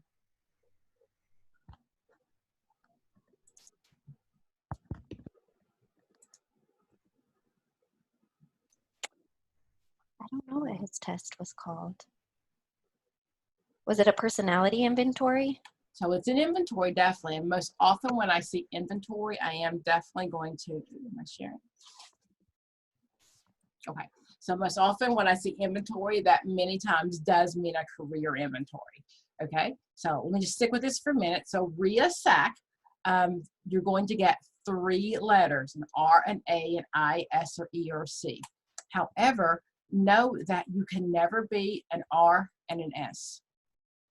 Okay, so when you get your 3 letters, they're always going to be adjunct to each other, adjacent to each other. So something directly across from each other would never happen. So if you see a question that says Bob is an RIA, okay, that means that Bob was not going to be an SEC because they're exactly across from each other. So when it comes to those, realistic are people who have hands-on, Investigative, people who like to gather more information. Artistic, those are people who, again, not just people who like to paint and sew and all that good stuff, but people who really are very creative. Social, anyone who likes to work with people. Okay, a lawyer in a courtroom is going to be social, right? A tax attorney may not be social because he works by himself and trying to figure out the numbers. Enterprising, those are people who could sell you anything. And my conventional, those are the ones whose the numbers always have to match. My bookkeeper, my accountant. I'm the one that would just kind of throw the penny in because I can't figure out, how that's supposed to work. Okay, so the SDS is the self-directed scale. That's the one he came up with. That was the one you could do yourself, right? Like, oh wow, I can figure this out all by myself. So the SDS is RIASAC, but it is the computerized version. Okay, so the inventory, the original one, looked something like this. So that you answer, yes, I like to work on cars, I like to do this, and you get 3 letters. And your highest 3 letters are where you're most likely to succeed. That's based on your personality, and that's where you get your RIASAC. Okay.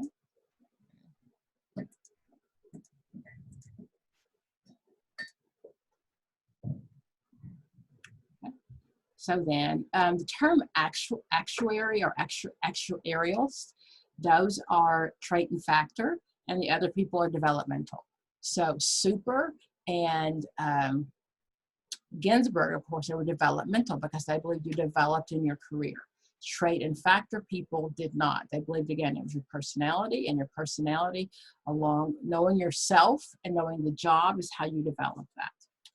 So Super, again, lifespan, life spaces, those are words we're looking for. Life roles, okay, his stages. Okay, so he did change later on from it was called a self-concept. It was for a career maturity scale, and he changed it later to career adaptability scale, because what all our career people realize is that you had to learn to adapt. Changes happened in your career, right? Krumboltz used plan happenstance. He said that, you plan for all of these things. You've got this wonderful career plan, and then be aware that it's probably going to change, right?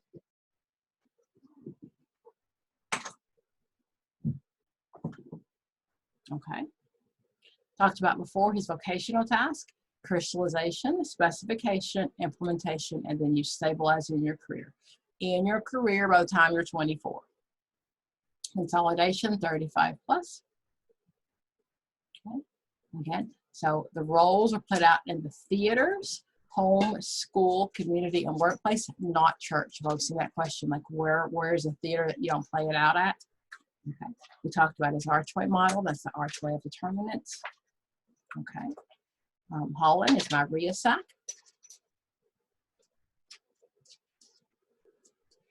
Okay. So it's called the vocational preference inventory. That's the first one he came up with, right? Okay. And that's that where, again, you came up with those 6 letters, and of those 6 letters, you decided where your career fit based on your personality. Okay. The SDS, then, your self-directed scale, that is the self-directed search. That's the one that was on the computer and you can actually do by yourself without any interpretation. Okay. Godfreyson is known for, I always call her my circumcision, but she's known for circumscription, right? What she said was our career choices were based on how we were raised. Okay, and I've most often seen knowing which happens in which stage, right?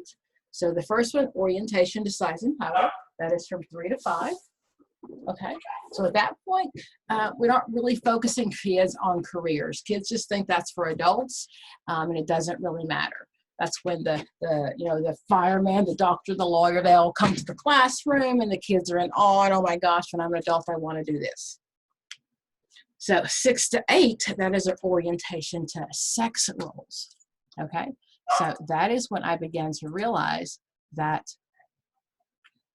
I, you see, between 6 to 8, And at 6 to 8, what happens is boys get career toys, right?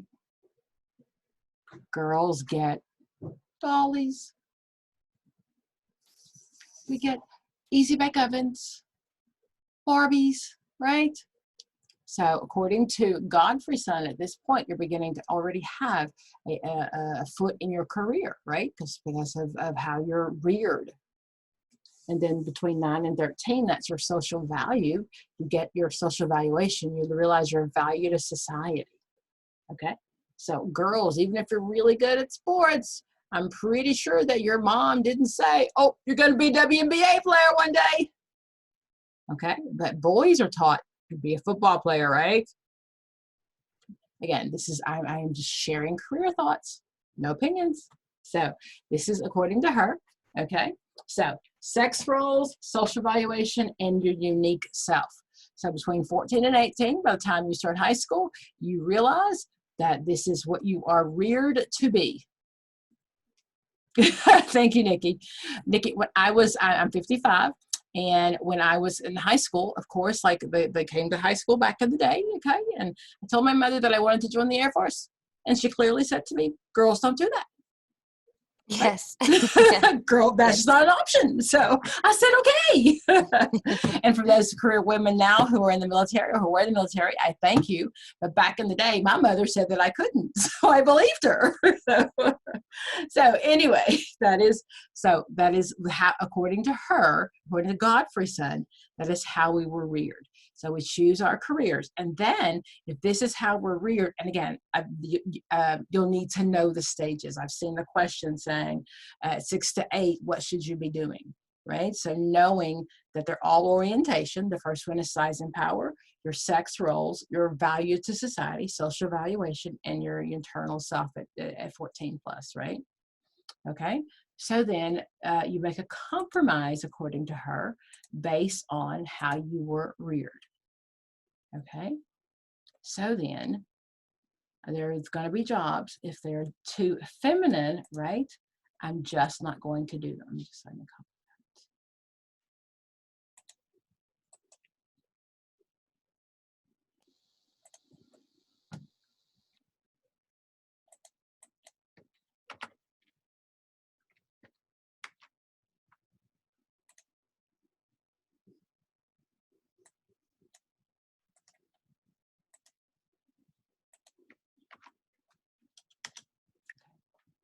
So what she said then was that because of the way that I was reared, that I'm going to make a compromise.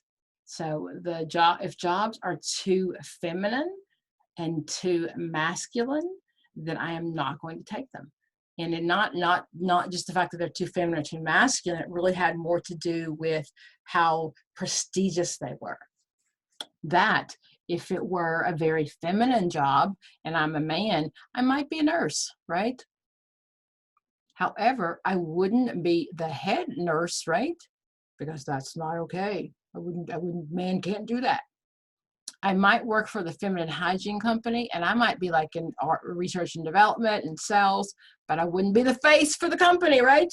Bob Jones, owner of Tampax, right? I wouldn't do that because of the way that I was reared. Same thing, okay? I'm sorry, I didn't go back.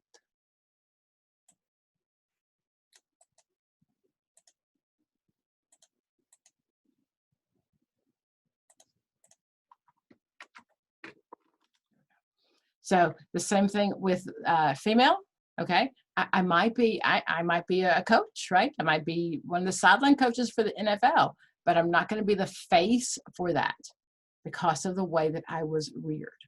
So my circumscription was that, how I was raised, my circumcision, my circumscription, those 4 stages. And then the compromise I made was because I really didn't think that I would be able to do that because women didn't do that. Okay, so that is Godfrey's son. That's Linda. So Roe, she's my other female. Roe was a follower of Maslow. Roe is known for fields and levels. What Rose said was what we didn't get from our parents, we would make up for in our career. Right? So she said that, again, she's a follower of Maslow, and that'll be one of the keys. Which theorist, which vocational theorist, but based on Maslow, okay? So what she said was, first of all, let's go back to Maslow. His triangle at the bottom, those are called our deficits, our D needs, right? The B needs are things that are basics, and the top of the D needs. So that's a theory of motivation. Our goal is to get to the top of the chart. And what she said was that if like in Maslow, if those bottom needs weren't met from our parents, then I would meet them in my career. So she said that there were 6 specific parenting styles. And then if we didn't, if they weren't met during childhood, I would meet them myself in career.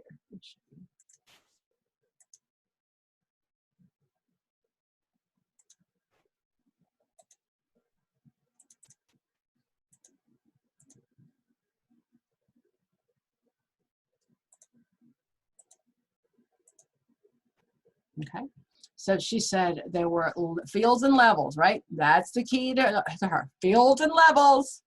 Okay, so she said that there are all of these fields, service, business, organization, technology, outdoor, culture, all of those things, and I'm going to pick my career based on what my parents didn't or did give me. So if they were very warm, and they were loving, that I'm probably going to find a career that's not towards people, right?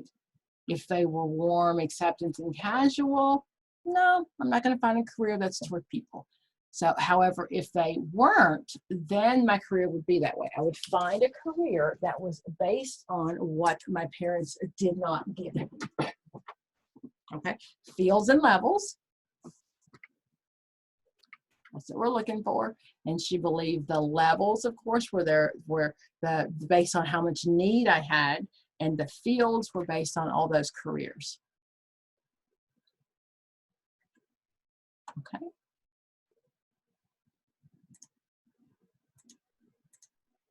But I didn't put a picture of that in there, did I? That is a row.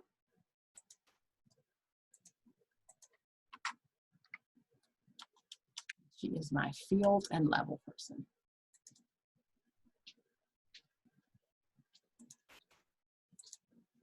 Okie dokie. Okay, so again, that is Godfreyson, my compromise, talked about her. Krumboltz. Krumboltz said, plan happenstance, right? Prepare and just prepare and prepare, and then it won't work anyway. Krumboltz is the one that believed that there was genetic piece to it. He was a social learning guy, okay? So he said that we learn a lot from people around us. One of the questions you might see with Krumboltz is if the child comes in, or if someone comes in to see a career counselor and he suggests something they've never thought of, that's a Krumboltz theory. Because Krumboltz said that genetic piece, how we were reared, all of those things played a huge role in our career. So think about, like, the doctor's kids, right? Many times they're going to be doctors, because that's genetically, if mom and dad are both doctors, I probably have a few more brain cells, right? Some IQ points that maybe everybody else doesn't have. There's some things that I got. My learning environment, I'm hanging around people who are like studying and like use big old medical words and things like that, right? And then my behavior, so if when I go to study, when I should be studying and I want to play sports, someone is saying, go back and study. All of those things about my environment are going to lead me down that path, okay? So Krumboltz said all of those things matter. Your genetic endowment or special abilities, some things that you were born with, right? So if your parents were born to be great athletes or great singers, you got some brownie points there, right? the environmental conditions, things that were around me, the learning experience, and then the task. That all of those things are how I chose my career, which sounds great as long as you're, yeah, right, your mom and dad were a doctor and lawyer. But if your mom and dad were not professionals and you know, they didn't emphasize college or any of those things, so a learning theorist might say, hey, wait a minute, you can step out of this, right? Because that's what he said, is all of those things are things that I should learn and I would know. But to have someone whose parents did not go to college and they did not, in their environment wasn't stimulated with going to college, that those are chances, those are things that you could learn to step outside of how you were reared. And that term planned happenstance, so see that one, right? What he said was prepare for a job and then prepare that it won't work. That's planned happenstance. Okay. Decision versus decisiveness versus indecision. That also comes from him. Remember, indecision or indecisiveness. So I'm undecided if I have no idea whatsoever, right? I'm going to a party, I have no clue what to wear. I am totally indecisive. If I am in my closet looking at what to wear, that is when I don't have a decision. I'm indecisive. So no decision means I have no clue. Indecisive means I have a clue and I just have to pick which one I'm going to choose. Excuse me, Dr. Pam. The slide came duplicate again. Gotcha. That one was supposed to be crumbled, wasn't it? Thank you. Thank you. Mm-hmm.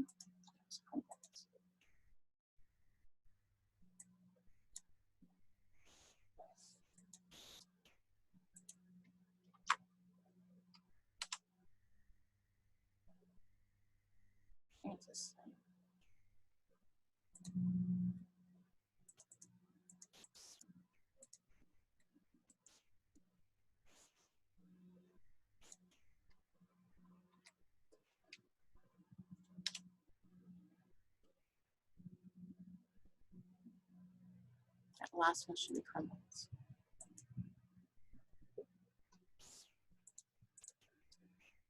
They're tearing the street down outside my house right now.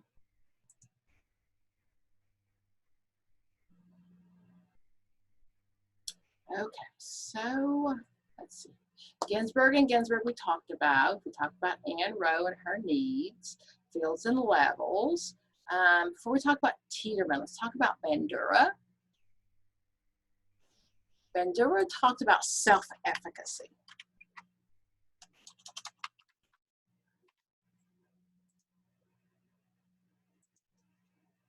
So Bandura was one of my social learning guys in the beginning, right? He said that what we look at is how we were, he's the one that did like the Bobo doll, right? Okay, and the Bobo doll taught us like how we learn how to sit in an elevator, right? We watch other people. All of those things are self-efficacy.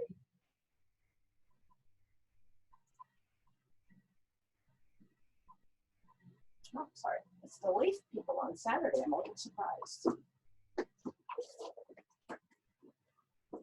Sorry, they were picking up leaves in my neighborhood.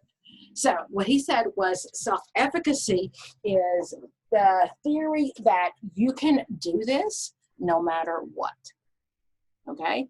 If you've had me before, I always think about Michelle Obama's book, Becoming, right? Okay, and what she said was that her brother was prepared to go to an Ivy League school, right? And the guidance counselor told her that she didn't have the right material. She didn't have the right stuff. So self-efficacy is the belief in yourself.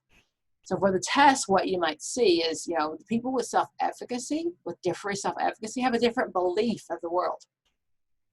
Everyone in this group, even if you failed the test maybe once, twice, or once, 3 times, 16 times before, whatever, you still believe you can do it. That's self-efficacy. You know, there are people that went to school with you, people that sat beside you that failed the test once and said, I'm out of here, right? Self-efficacy is the belief that you can do it. So what Bandura said was there are 4 components, okay? There was vicarious experience, that's learning from watching others, right? the physiological feedback, that is what the feedback your body gives yourself. Like, you know, when you try and you do something new and how great it feels, like, yes. Verbal persuasion, that's the talk sometimes you give yourself or other people give you. And then the performance outcome. You see yourself being able to do things. Wow, I can do this, I did that. All of those things help determine your self-efficacy. And again, that is just the belief that you are going to fight. You're going to keep going. You're going to not give up. Okay. That's Bandura's self-efficacy.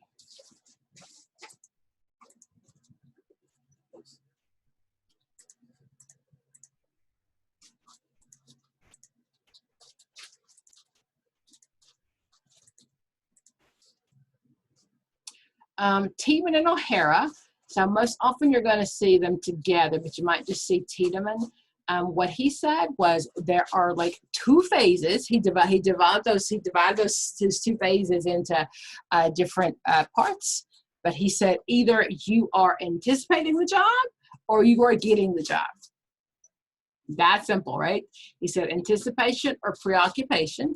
And those are preoccupation. You haven't gotten the job yet. And he said there was 4 stages. And then you got the job, and then you're implementing or adjusting. Okay? So that is Tiedemann. And again, there were 2 stages. Either you're trying to get the job or you're trying to keep the job. Again, those are right here in I'm getting Helwig book. So I've seen those on there, knowing kind of what happens in those stages, but they're basically 2 stages. So while you're anticipating, you're exploration, you're crystallizing, choice, clarifying. Sounds a lot like super, right? And then when you get the job, you're inducting, you're reforming, and integrating. Okay, so you're trying to keep yourself up to keep that job. The CIP. CIP just talks about using your lovely cognitive skills to get the job, to figure out your career. Okay, very much like a trait and factor kind of thing. But what it talked about is you are going to know yourself, you're going to know about the career, and then you're going to use COSV, those lovely steps, to come up with how you pick your job. So self-knowledge, who you are, right? The knowledge about the job. I know both of those, and then I'm going to use this 5-step decision-making process, COSV, communication, analysis. I'm going to synthesize, value, and then execute. And together, using all of that lovely information, I will come up with my my process. No, CIP is not Tiedemann. I went to a different person. Yeah, and actually, CIP doesn't usually have a name. Okay, it's the, I mean, it doesn't have a person related to it. It's called the cognitive information process. So what I'm going to do is I'm going to take my cognitions and I'm going to then figure out what I should do. So it's CIP, cognitive information processing, know myself, know the career, and then I'm going to use 5 stages, COSV, communication, analysis, synthesize, value, and then evaluate, and then of course I'm going to put those all together using my metacognitions, that means all of my thought processes, and come up with a career process. Okay, that's COSV, that's my CIP. Talked about Bandura and all the importance of his social cognitive or social learning theory. Those are the same thing. Constructivist, again, I talked about Savicus. That's what he's known for, right? He said that's his constructivist theory, that you're known, that we just make this stuff up as we go along. Postmodern.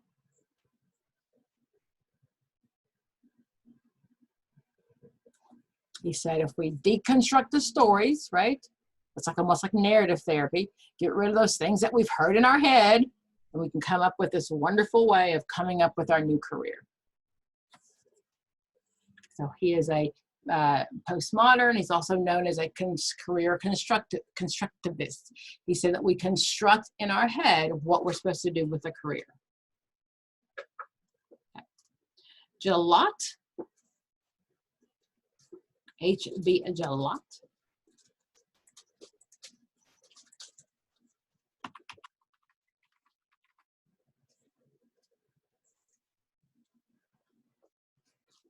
A lot said you don't really make a decision, right?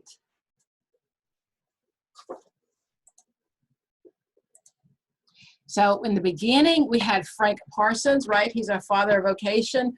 Also, E.G. Williamson. E.G. Williamson is known for that Minnesota model, right? The Minnesota viewpoint was trait and factor, but it also believed that there was an unconscious piece to it. So E.G. Williamson was a follower of Freud because he believed there was this big old unconscious piece to it, okay? Frank Parsons did not have he didn't come up with a actual career theory like like Holland. He just came up with the theory, the choosing a vocation, and he wrote that great book. He was a trait and factor guy. That's where it started. Okay, Riesack again, that belongs to Holland.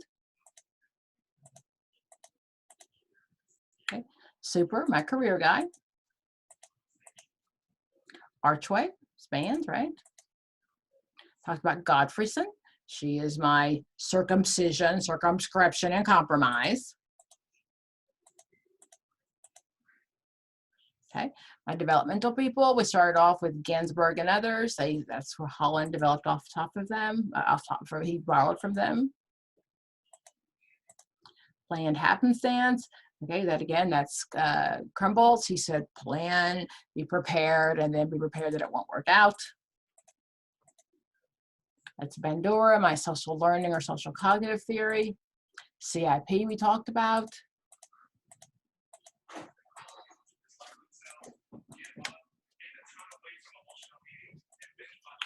Rowe we talked about. Okay, so H.B. Jalot, he said positive uncertainty. Okay, I will give you the slideshow, definitely. What he said was be prepared that it won't work out. Be positive that it won't work out, right? Plan for a career, do what you're supposed to do, but be sure it won't work out. Okay, and it wasn't that it wouldn't work out, it just may not work out the way that you had planned for it to work out. He said, you know, plan for a career, and if something happens, then know that this might happen, and you just might not be in the career that you thought you'd be in. And I think that's one of the questions I've seen in one of the study guides talks about in general, that most of us are not in a career that we plan to be in, right? We kind of fell into this process as we got here. So we might have thought, I want to be a counselor, I might have wanted to do this. However, well, we didn't end up planning on being here. That talked also about John Kreitz. John Kreitz is my 4 C's.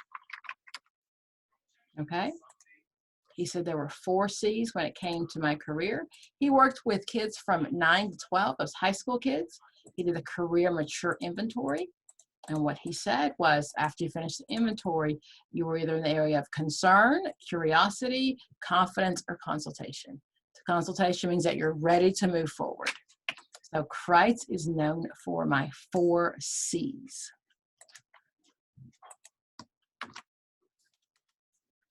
You might see Brill, B-R-I-L-L. He's not a big guy either, but Brill was an unconscious guy. He just believed that it was, he believed that he followed that Minnesota viewpoint, rather, that Minnesota model, where career choices were unconscious. You might see him also. Have you seen any career guys that I didn't mention?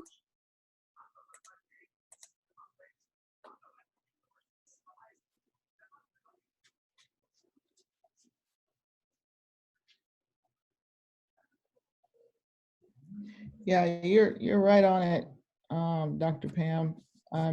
Memory is coming back and a great deal of this, so you're right on it, so thank you. Oh, not a problem. I make it up as I go along, you know that? Whatever feels good to me that day, I teach. Just like it's working. Thank you, thank you.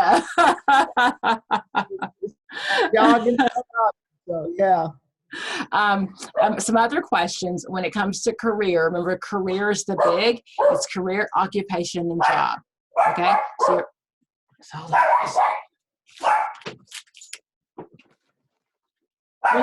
Move on. Move on. Your career is what you do over the lifespan. And your compensatory or spillover are both related to your career, okay? What you do in your free time. Spillover is when your job spills over into your free time. Compensatory is when you do something totally unrelated to your career in your free time. But it goes career, occupation, and job when it comes from biggest to smallest. Okay. When it comes to the career people, remember none of them, that's a career, is it not? That's what my children are trying to be, career students. However, they're still on my dime, and that's the problem. Anyway,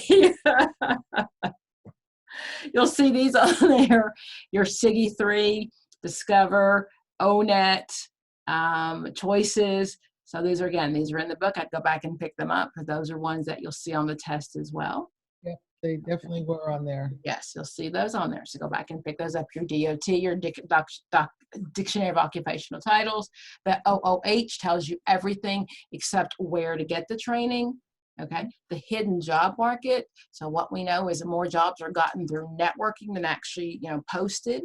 So networking is important, and we know sometimes I place that job and it's not really even a job. Okay, outplacement. So that comes to like where we're actually putting outsourcing. So it's jobs that are outside the United States. Okay, so again, this is Hellwig, really, really good, easy read, easy read. I like him a lot. Very much. So. Okay, okie dokie. So I'm gonna go back and I'll pick up some groups really quick. Okay. So when it comes to group theories, so it doesn't matter which one you learn. I think they're all the same. I'm a Tuckman fan, so I teach that you form and then you storm and then you norm, then you perform and you're over, right? So Corey and Yalom both teach the same kind of steps. But both of them actually have a pre-group, and the Association of Group Workers does recommend a pre-group or some sort of pre-orientation. That keeps it safer, of course, right?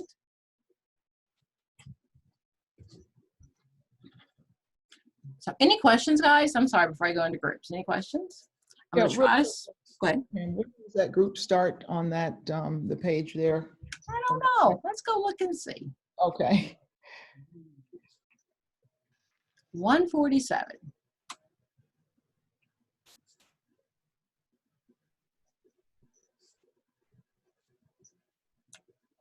Dr. Pam, I just had one other question. It was kind of running in together and I got confused. It was Jalot that said planned that it won't work out, correct? And that was not Crumboltz, right? So Crumboltz said planned happenstance.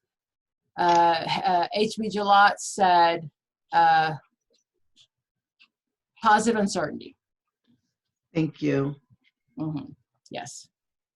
I don't know why those don't sound exactly alike, because they are, but however, one said one and one said the other, so for the test. They mean the same thing.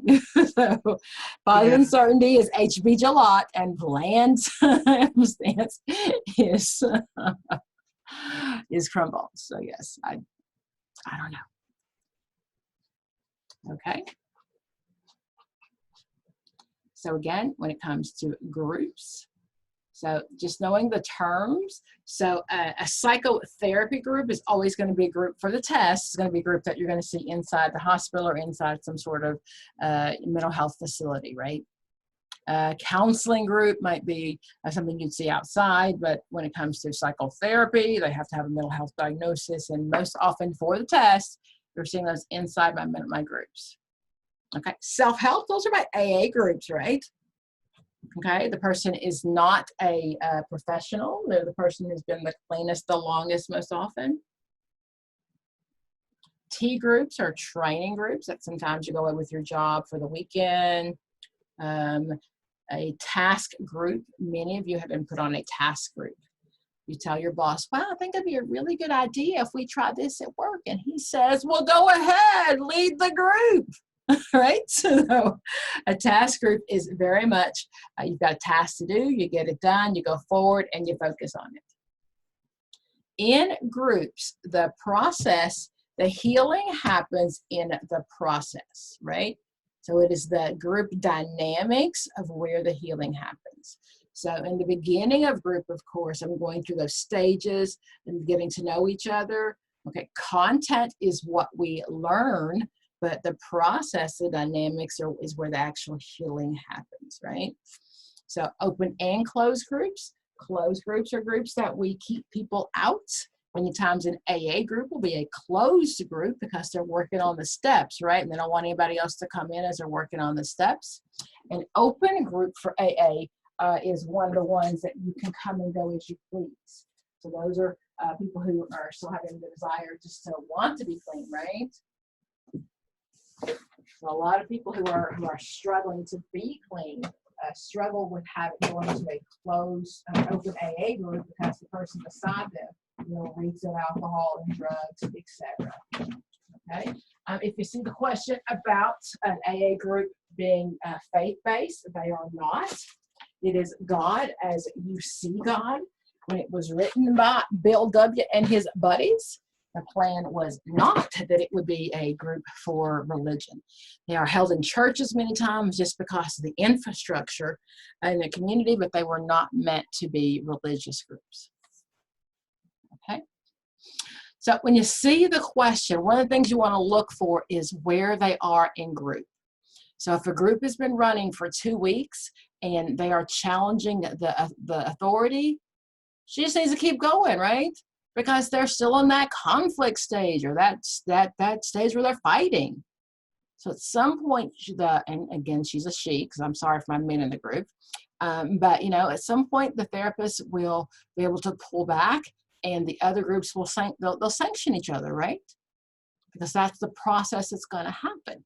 But in the beginning, it is the therapist who's doing that's when the most work happens for the therapist in the beginning.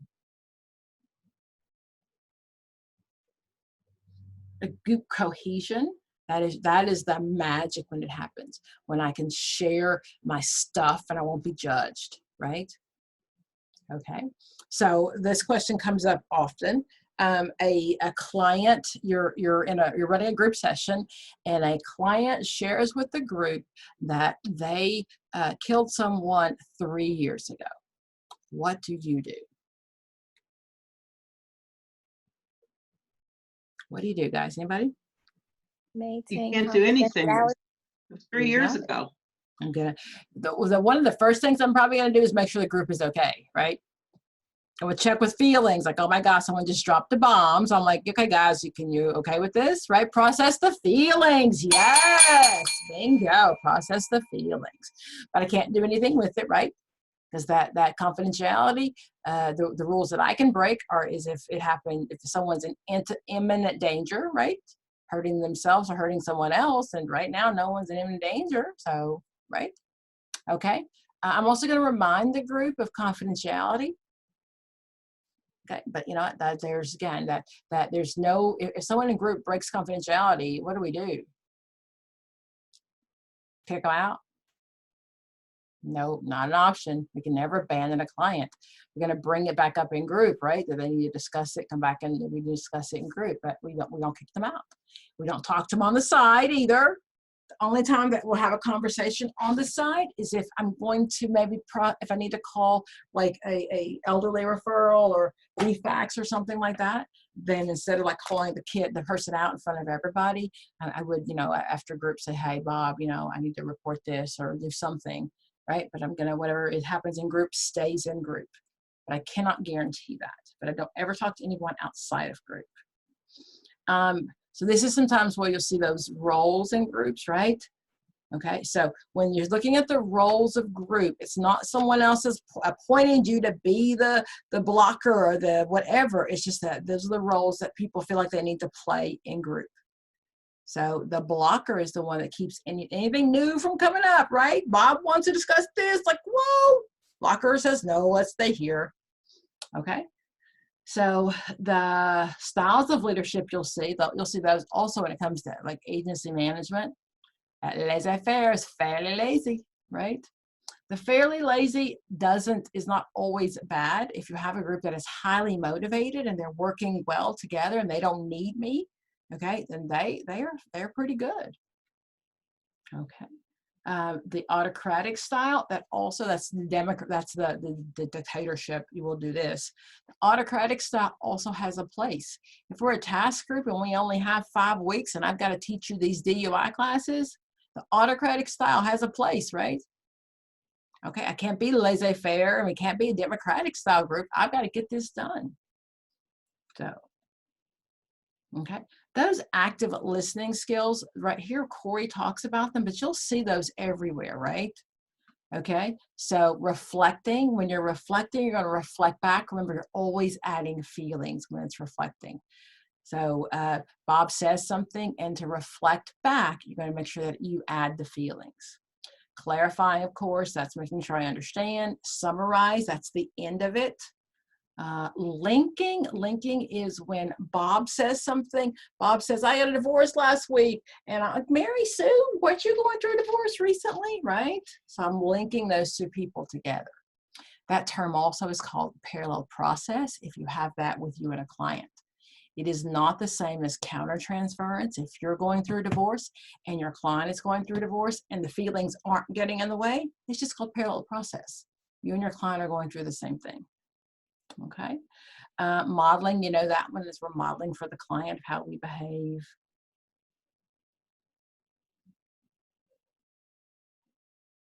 Universality, that's one of those groups that's one of those YALM, right? Those curative factors. Universality, knowing that everybody's going through the same thing. When it comes to co-leaders just should be using the same orientation or complementary orientations, right? If I'm using a behavioral approach and I don't care how you feel, and my co-leader is using a Freudian approach and you're trying to get to the bottom of the issues, there's a problem. So co-leaders work together when they are definitely using same or similar theoretical orientations. Also, when the question about if a person has two therapists, it works better when the two therapists talk to each other. That's the key, because they have to be working on the same theoretical orientation, or at least the same kind of approach. And conjoint therapy, that's when we have usually a man and a woman with a couple. So you might see that term also. Homogeneous versus heterogeneous. Homogeneous is the same. Like if I'm heterosexual, I like people that are different than I am. If I'm homogeneous, I like people that have the same parts that I have. Remember that, homogeneous and heterogeneous groups. You know that one, the optional group size is 8. It's half that if you have kids. I think if you have kids, you should have like 2 of them because they're awful in group. And if you work with kids in therapy now, I give you 5 because I did that for years. And whoo, all you do is work on behavior. 90 minutes is the average time for adult groups, 30 minutes for little kids. Okay. Screening processes are great if you can.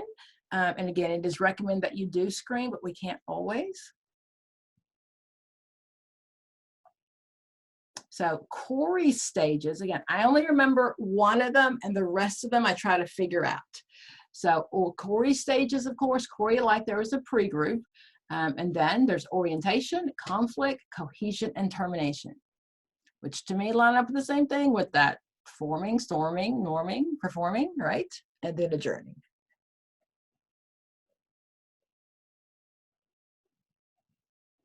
YALM, you'll see his curative factors. Altruism, that just means I'm going to do the right thing no matter what. I'm just going to do the good of others, just going to do the right thing. There's a episode of Friends where Phoebe tries to be altruistic, just tries to do like good things for people, and every time she tries to do something, people end up like doing things back for her. So it didn't work out as well as she thought it does, but that's altruism. Universality is good in group. Universality is not good with diversity, right? Universality is saying that, oh, we can all get along. We're just like, we're all the same. Life is great. But when it comes to individual therapy and you're looking at especially that cultural issues, universality is not a good thing, right? Emic and etic, those are terms you should know when it comes to universality, when it comes to the diversity. Etic, E-T-I-C, and emic. ethnoplasty, right? And alloplasty. You should know those terms. Okay. So then back to my curative factors, catharsis, that's a Freudian term. That's that emotional release, right? Like letting it out. Okay. Again, those are Yalom's. Yalom said the leader should be, so when the question most often is, should the leader be like too confrontive, to this, to that? It's a little bit of both, depending on the group, right? You need to be a little bit able to kind of control the group, but a little bit, pull back as well. And it often depends on the style of the group. Joseph Moreno is the other person that you need to know when it comes to group. He's the one that first did the acting out, right? The role playing in group. So the protagonist, that's the person that you're acting out their story in the group, right? So Johnny has a story and you ended up acting out Johnny's story. That's Moreno. He's my psychodrama guy. Primary, secondary, and tertiary prevention groups. You should know those terms, whether in group or not. Primary is when we are doing, those are public health terms. Primary is when we are trying to stop the behavior from spreading. So right now we're using that with COVID, right? The primary intervention for COVID is what? What is everybody told to do? Social distance, wear your masks, wash your hands. Bingo, bingo. So a primary group is for everybody, right? It's trying to stop it from everybody getting it. The secondary one is now you've been exposed. What do you do? Isolate. Quarantine. Okay. Yep. Quarantine. Exactly. Only for 7 days now, right? Didn't they drop it from 7 to 14? 14, 12. Oh, well, the CDC said they were going to drop it. I don't know. Okay. I need mine to be like 30 days. I'll be fine with that. Just let me stay home forever. Work from my little space. And tertiary, of course, is then if you have full blown, right? And the goal is that we're trying to keep you alive as long as possible. We're trying to keep her from spreading it. In the beginning, you couldn't have like more than one person come visit you in the hospital, if any, right? So for secondary, primary, and tertiary preventions, when you see those terms, those come from our public health model, and the groups then are based on the people. If you're doing a drug group with people who've never done drugs, you're trying to stop them, right? That's a primary.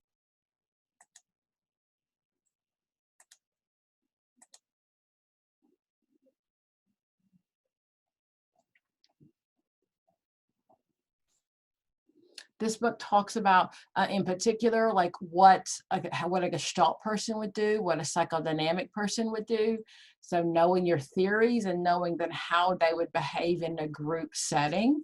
Okay, so like a psychoanalytic person, is he going to be very interactive? Think of Freud. Was Freud very interactive? No, wouldn't he just be more of like the listener? Yes, he might guide you, but he's not going to be a very active member of the group, right? From a Freudian viewpoint. Okay. Person-centered, that's a Carl Rogers viewpoint, right? So that group later is group member-centered, right? Because that's what Carl Rogers was. Process-oriented. The Gestalt leader, he focuses on the here and now. What do you know, right? So all you're looking at is knowing the theorist, and that same behavior is what we would look for in the group. Okay? Now, and if I talk about transaction analysis, did I talk about that? Parent, child, adult? Yes? No? Do you know parent, child, adult? No. Okay. So this is Eric Byrne, and he came up with the games people play. And what he said was we have those 3 ego states on the inside of us. And so in a healthy relationship, we should all be becoming adult to adult, right? I'm an adult, you're an adult, whether it's my partner, my spouse, relationship at work, we are coming adult to adult. However, occasionally we can come from a different role. So if I am sick, if my boss knows I need something from my boss and I don't know, my partner it's complimentary to come and help me out. It's okay occasionally that I'm in the child role and you're the parent role. That's really okay. If it happens all the time, then that's the problem, right? Because if I thought I went to a relationship with you and we're supposed to be adult to adult and you've been treating me like a child, then that's a problem. And the bigger problem is the ulterior when I think we're coming to adult and you're treating me like a child. So that's Eric Byrne. He came up with the book, The Games People Play, and he talked about how harmful those games can be. Okay, so that is transactional analysis. So transactional analysis actually works really well though in a group of like drug users. Because if someone is relapsing or someone's using, right, and they're coming from that child viewpoint, it's great that another person comes from the parent viewpoint and says, you know what, boy, I know you're drinking, right? So given the choice of orientations, that'd be a great orientation to use. Okay, life scripts, those 3 states, parent, child, ego, and the games people play. CBT, you know, right, that's changing that thinking pattern. We're going to restructure. We're going to come up with some, we're going to get rid of that stinking thinking, as Dr. Phil would say, right? Okay, REBT, we talked about that. That was my ABCD of REBT. Okay, the leader there is going to kind of look at those illogical thought processes. So all we're doing is taking those theories we've already learned, right? And then the how it would look like in group is based on what we know. So reality, right? That's choice therapy. Okay. Existential group, the leader would be looking for the meaning of life, dealing with freedom, anxiety, and guilt, all of those things that, of course, Viktor Frankl came up with. Okay, guys? Okay, I've got to run to the restroom, and I am going to, my screen stopped sharing. Oh, wow.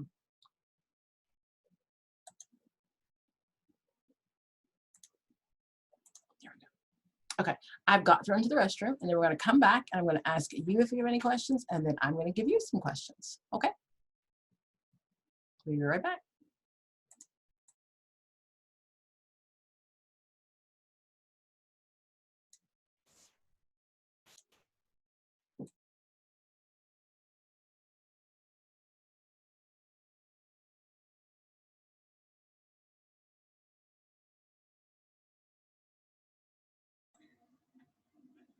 I had a question. I haven't taken a test yet. I take it Wednesday. My hardest section is research and program evaluation. Are there a lot of questions for that section? Nope. Really? From my that is my hardest section.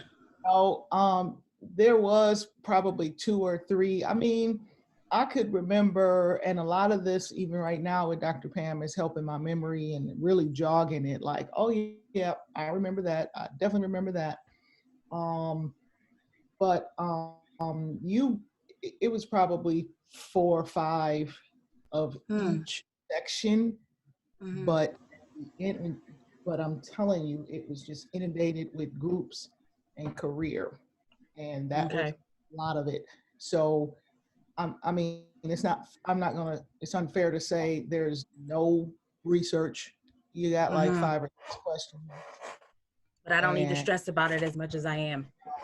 No, but again, it just threw me off because Dr. Pam said every 90 days they make an adjustment in terms of which, you know, it may just be a majority of research and, you know, careers or whatnot. So it does switch, and I didn't know that. But based off my own research and, you know, looking around and trying to get some ideas on how and what to really focus on the most, for a whole year, I would say, of just looking back at some of the materials and online, it was a year's worth of information from various people that continued to say research and groups.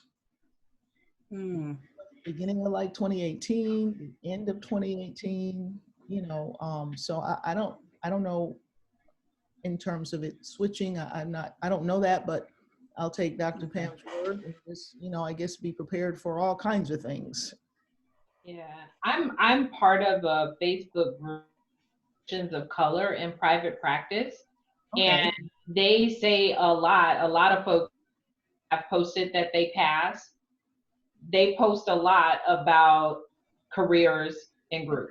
I mean, and so Oh, okay. that's amazing. Thank you for that. But I wonder, why is it mostly about that though? I just don't know. Huh. Yeah. I read somewhere that it's due to the ever-changing nature of counseling and career counseling, especially in the time of this pandemic, and even prior to, is really gearing towards career, as well as we're seeing so many more groups now becoming kind of the norm in the field. So, I mean, even schools are doing more psychoeducational groups than they ever have before. So I had read kind of that rationale, but I don't really have a say because I haven't sat for the test yet, but I'm also a part of a study group on Facebook that I've been seeing over and over and over again. Career and group. So how would that equate to, you know, keeping our social distancing and I mean, Right. Well, I'm currently a therapist in an inpatient psychiatric facility. So we're, of course, many of our patients are in the height of the crisis of their life, so they're not really comprehending social distancing and mask wearing, but we just try to set their chairs apart and do the best we can there. But you're at a higher level of care, maybe facility that. Yeah, we're level 1. So we're getting them in the height of their psychosis and still trying to somehow manufacture a therapeutic group process, which is very difficult at times. So we often stay in that forming and storming stage and don't really get to perform, but we do have an outpatient facility we get to refer out to. Awesome. Yeah. And that forming and storming was definitely on the test. Okay, good. I got that down. Definitely on the test. Good. And I do remember you either answer forming, storming, norming, or whatever the other one is. So you A, B, C, or D. Which one is? Oh, yeah. That one. So I want to say, let me see, Rariba, I'm sorry, am I saying your name? So how do you feel so far? You know, you said you were getting ready to test on coming up. I'm taking off of work Monday, Tuesday, and Wednesday's the test. So I'm just going to probably be watching this video, and I'm just going to be studying. I'm gonna take some breaks, like she said. So I do appreciate the tips. I'm trying to stay calm, like you were saying. I'm trying not to let that anxiety rise. No, don't let it rise, because I think, you know, and I'll tell you something else that I didn't do before. I have a colleague that continues to say while she's studying, she doing more practicing on the clients and utilizing the terminologies. Yeah. And I think I say, you know what? I like that. I'm gonna make a note of that. Someone else said that she started, someone else I work with, she said she started actually calling it what it is. Like if it was, like she said, intellectualization or rationalization, like she started calling it what it was to help her put it into practice. Right. Like, you know, in terms of kids and parents, and it's just amazing. I'm at a I don't know, hospital, clinical facility, and they come in. I see parents all the time with the kids, and you'd be surprised of how many parents, you know, including myself, and I've made them comfortable enough to know that, look, the whole wide world has made some adjustments. So little Johnny's cutting up, you know, put little Johnny over there, and I'm gonna need you to go over there and show little Johnny some love. So can't do that, but in other words, let's do some positive reinforcement, Mom. So there we go. That's the therapeutic terminology. Okay, wait. Who used positive reinforcement?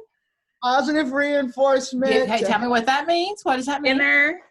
What does that mean? Parents, I want to say that in terms of giving them a punishment, but it's more positive type of a punishment. Okay. So if we're going to use some, we're going to have to use them right, okay?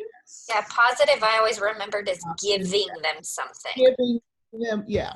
So what is positive punishment? A spanking would be adding in a punishment. Spanking is a positive punishment. Yes, it is. Despite what your mama said, it really is a positive punishment, right? Right, Yes. you're giving them a spanking. So You that's sure the only are. way I can remember that. You got it. You can give them a dirty look. You can drop your little fingers around their neck and squeeze. That's positive. See? So you're giving them something. Someone keep it off. I feel good when I give my daughter a positive punishment is adding, right? You're trying to stop the behavior by adding or taking away. Yep. Okay. So what's a negative punishment? Is removing something to stop or to punish someone or to punish. Give an example. So maybe taking away the game if someone's doing something. Taking away the cell phone. Exactly. All those things that we buy, that's what they're for. Negative punishment. Yes. That's what to take away, right? I know you're making your Christmas list now to buy the kids, grandkids, right? Those are things you're going to take away, right? Okay. So then reinforcement is, I like the behavior. It needs to continue. So positive reinforcement is. Yep. Positive is adding something to increase a behavior. Give or me the an likelihood example. of that behavior. So your kid really likes lemonade. Here, if you do this chore, you get a lemonade. Got it. The negative reinforcement? Taking something away to keep a positive behavior. So if someone maybe like does better without the distraction of watching TV, would taking that TV away then be and allowing them to do better? Well, I'm reinforcing the behavior though. I like the behavior, so I want it to continue. So so I have to take away something something they don't like anyway. So would you take away the TV so they do their homework? That's you're trying to reinforce behavior. You like if they did their homework, you like it, right? Right. Okay. I wouldn't take the TV away because that's the way they like that. Or okay, so if they were watching the news and they didn't like the news and you took the news away, that would be a positive reinforcement. So what? Okay. If they don't like what they're doing. I like what they're doing. Okay. So if I go to work every day this week and I show up on time, yes, and my boss says, Pam, take Friday off. That's negative reinforcement, right? He took away something I didn't want to do anyway. Oh, well, that's awesome. I like how you put that. Okay, so reinforcement is always reinforcing the behavior. I like what you're doing. I want you to keep doing it. So I'm either going to add something to get you to keep doing it, or I'm going to take away something that you didn't like because I want you to keep doing it. How I remember of negative reinforcement is like my husband. So like he hates washing dishes and he hates to cook. So to help me out, he might cook for me. And so to enforce the negative reinforcement, I go ahead and wash the dishes because he didn't want to do the dishes anyways, so that I can increase him to continue cooking another day of the week. Who is this? Patricia. Patricia. So when he does cook, what do you do for positive reinforcement? What do you give him? What? Thank you so much for cooking.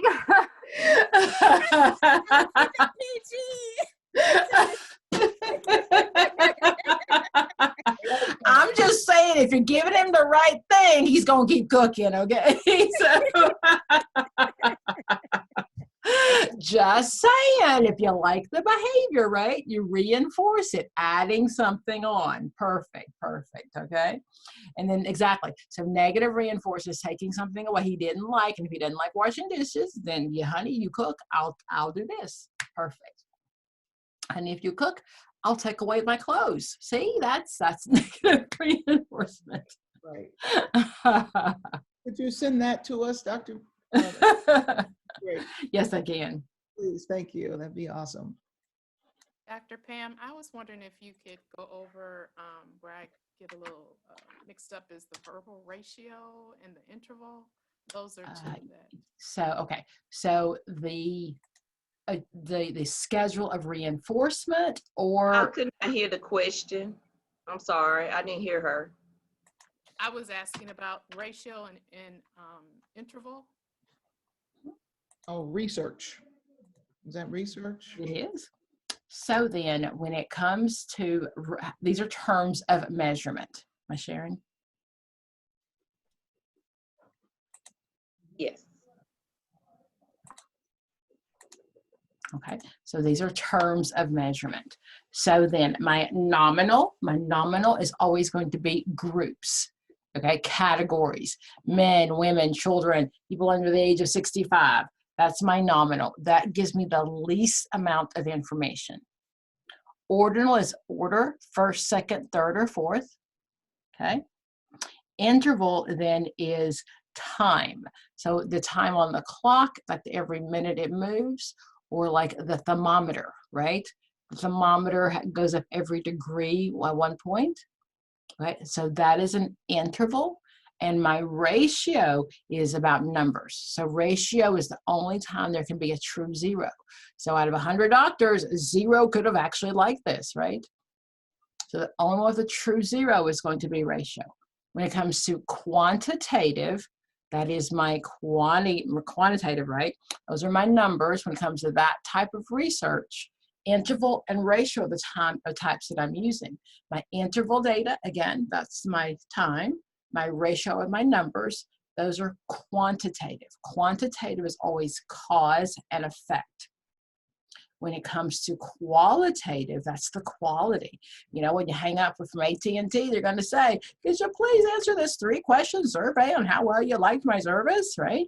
They're looking at the relationship, the correlation between the call and how it made you feel. Okay, so that's going to be nominative or ordinal. That is quality. And then quantitative is, again, that's my quantity, that's cause and effect. Okay. Dr. Pam, can I jump back to group real quick? So I know when we was talking about families, Virginia Satir got mentioned, but you said she was more into groups. Could you like talk a little bit more about that as far as groups? Her terms of like role, the roles that you play, the mascot, the what else? That's the only place I've usually seen them is under groups, as opposed the roles you play in groups as opposed to the roles that you play in family. And they're in that book I sent you. Has anyone has anyone seen those on the test? Is that a no, a yes? I have no idea what you're talking about. No, I didn't see it on the test. Okay. So she most often the term like mascot, that's the person who talked about the the mascot is a person who's acting out like the family stuff. That's what you'll see. That's usually where you'll see that.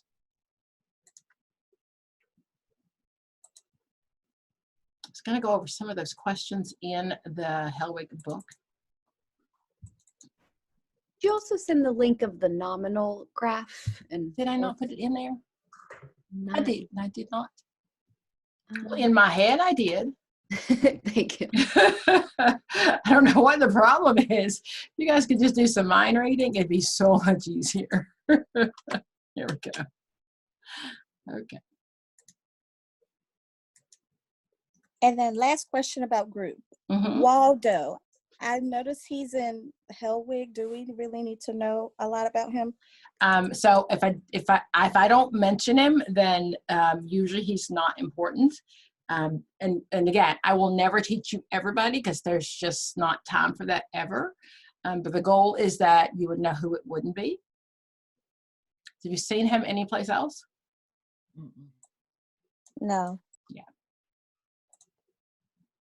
I think that's some of the most helpful advice I've heard in your videos is that we need to be able to identify who it isn't, because that was a really stressful thing for me on my first exam, was feeling like I know that these two people aren't it, but between these two I can't identify who this relates to more or who this is talking about more. So if you can figure out who it's not, that's the goal, is because there's so many names on there. And when you're studying, that's why we study separately, because if you look like first at like the career people, and then I try to like put something in between career and going to then the regular, the helping professionals, because if you go again, starting, it's just learning different names, you're gonna get so lost.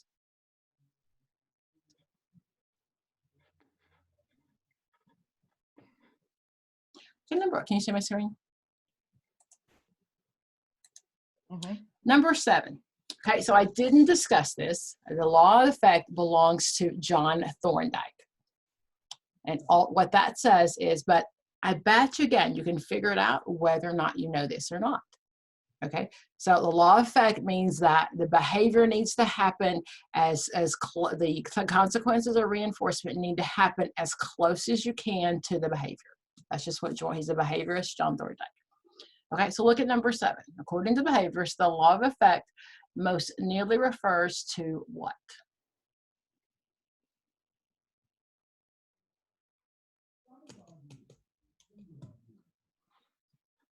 You know it's not the hierarchy of needs. Who does that belong to? Maslow, exactly. Defense mechanisms are Freud, right? Psychosocial development is Freud. So then, conditioning principles, right? So even if I had not discussed that, you should have known that you should have known who it didn't belong to, right? So John Thorndike did the law of effect. So conditioning principles, that has to do with like classical conditioning, right? So if you want to pair the behavior, you pair the behavior as soon as the consequence or the reward as soon as the behavior happens. What that means in like real terms is if you're the parent that says, wait till your daddy gets home, it's kind of lost its punch, right? That the behavior needs to be rewarded or consequences as soon as it happens for it to have a punch. Okay. 8, strong interpersonal relationships are often forged by individuals working for the same company. Not infrequently, marriages are the result of some of these relationships. This principle here is called, and again, I didn't go over this, but you should know what it's not. You should be able to rule out.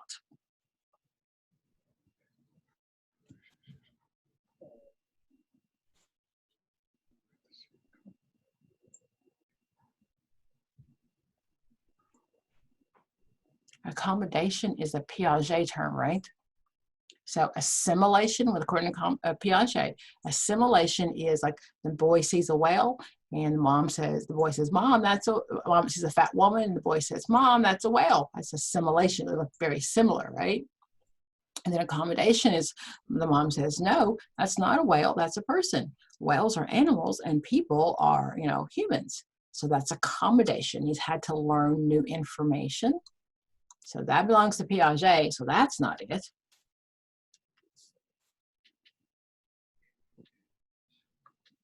Commitment, if all y'all in relationships, you know what it means on paper at least, right? Okay, so not commitment. So now we're looking at adaptation or propinquity. I'm going to say B because I don't know what it means. What's adaptation? Adapting to something. Exactly. And the answer is B. It's propinquity. Propinquity is proximity, space. Okay, so we learn to like each other. We fall in love with people sometimes just because they're in their same space all the time. Okay, so the answer is B, propinquity.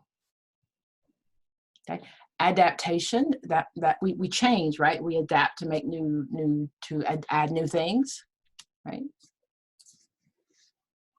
Okay. So those are kind of, would that be a fair, is that typical question? Like you're like, what the heck does that mean? And where in specifically would that be covered? So that's probably in that human development section, and normal human development of so propinquity is just being close to people. Okay. the panic that was felt with that question of not knowing what that word meant is how most of those questions felt on the actual test. Was just that moment of, oh God, I don't even know. Right? Like the deer in the headlights. Like, oh my God. Okay.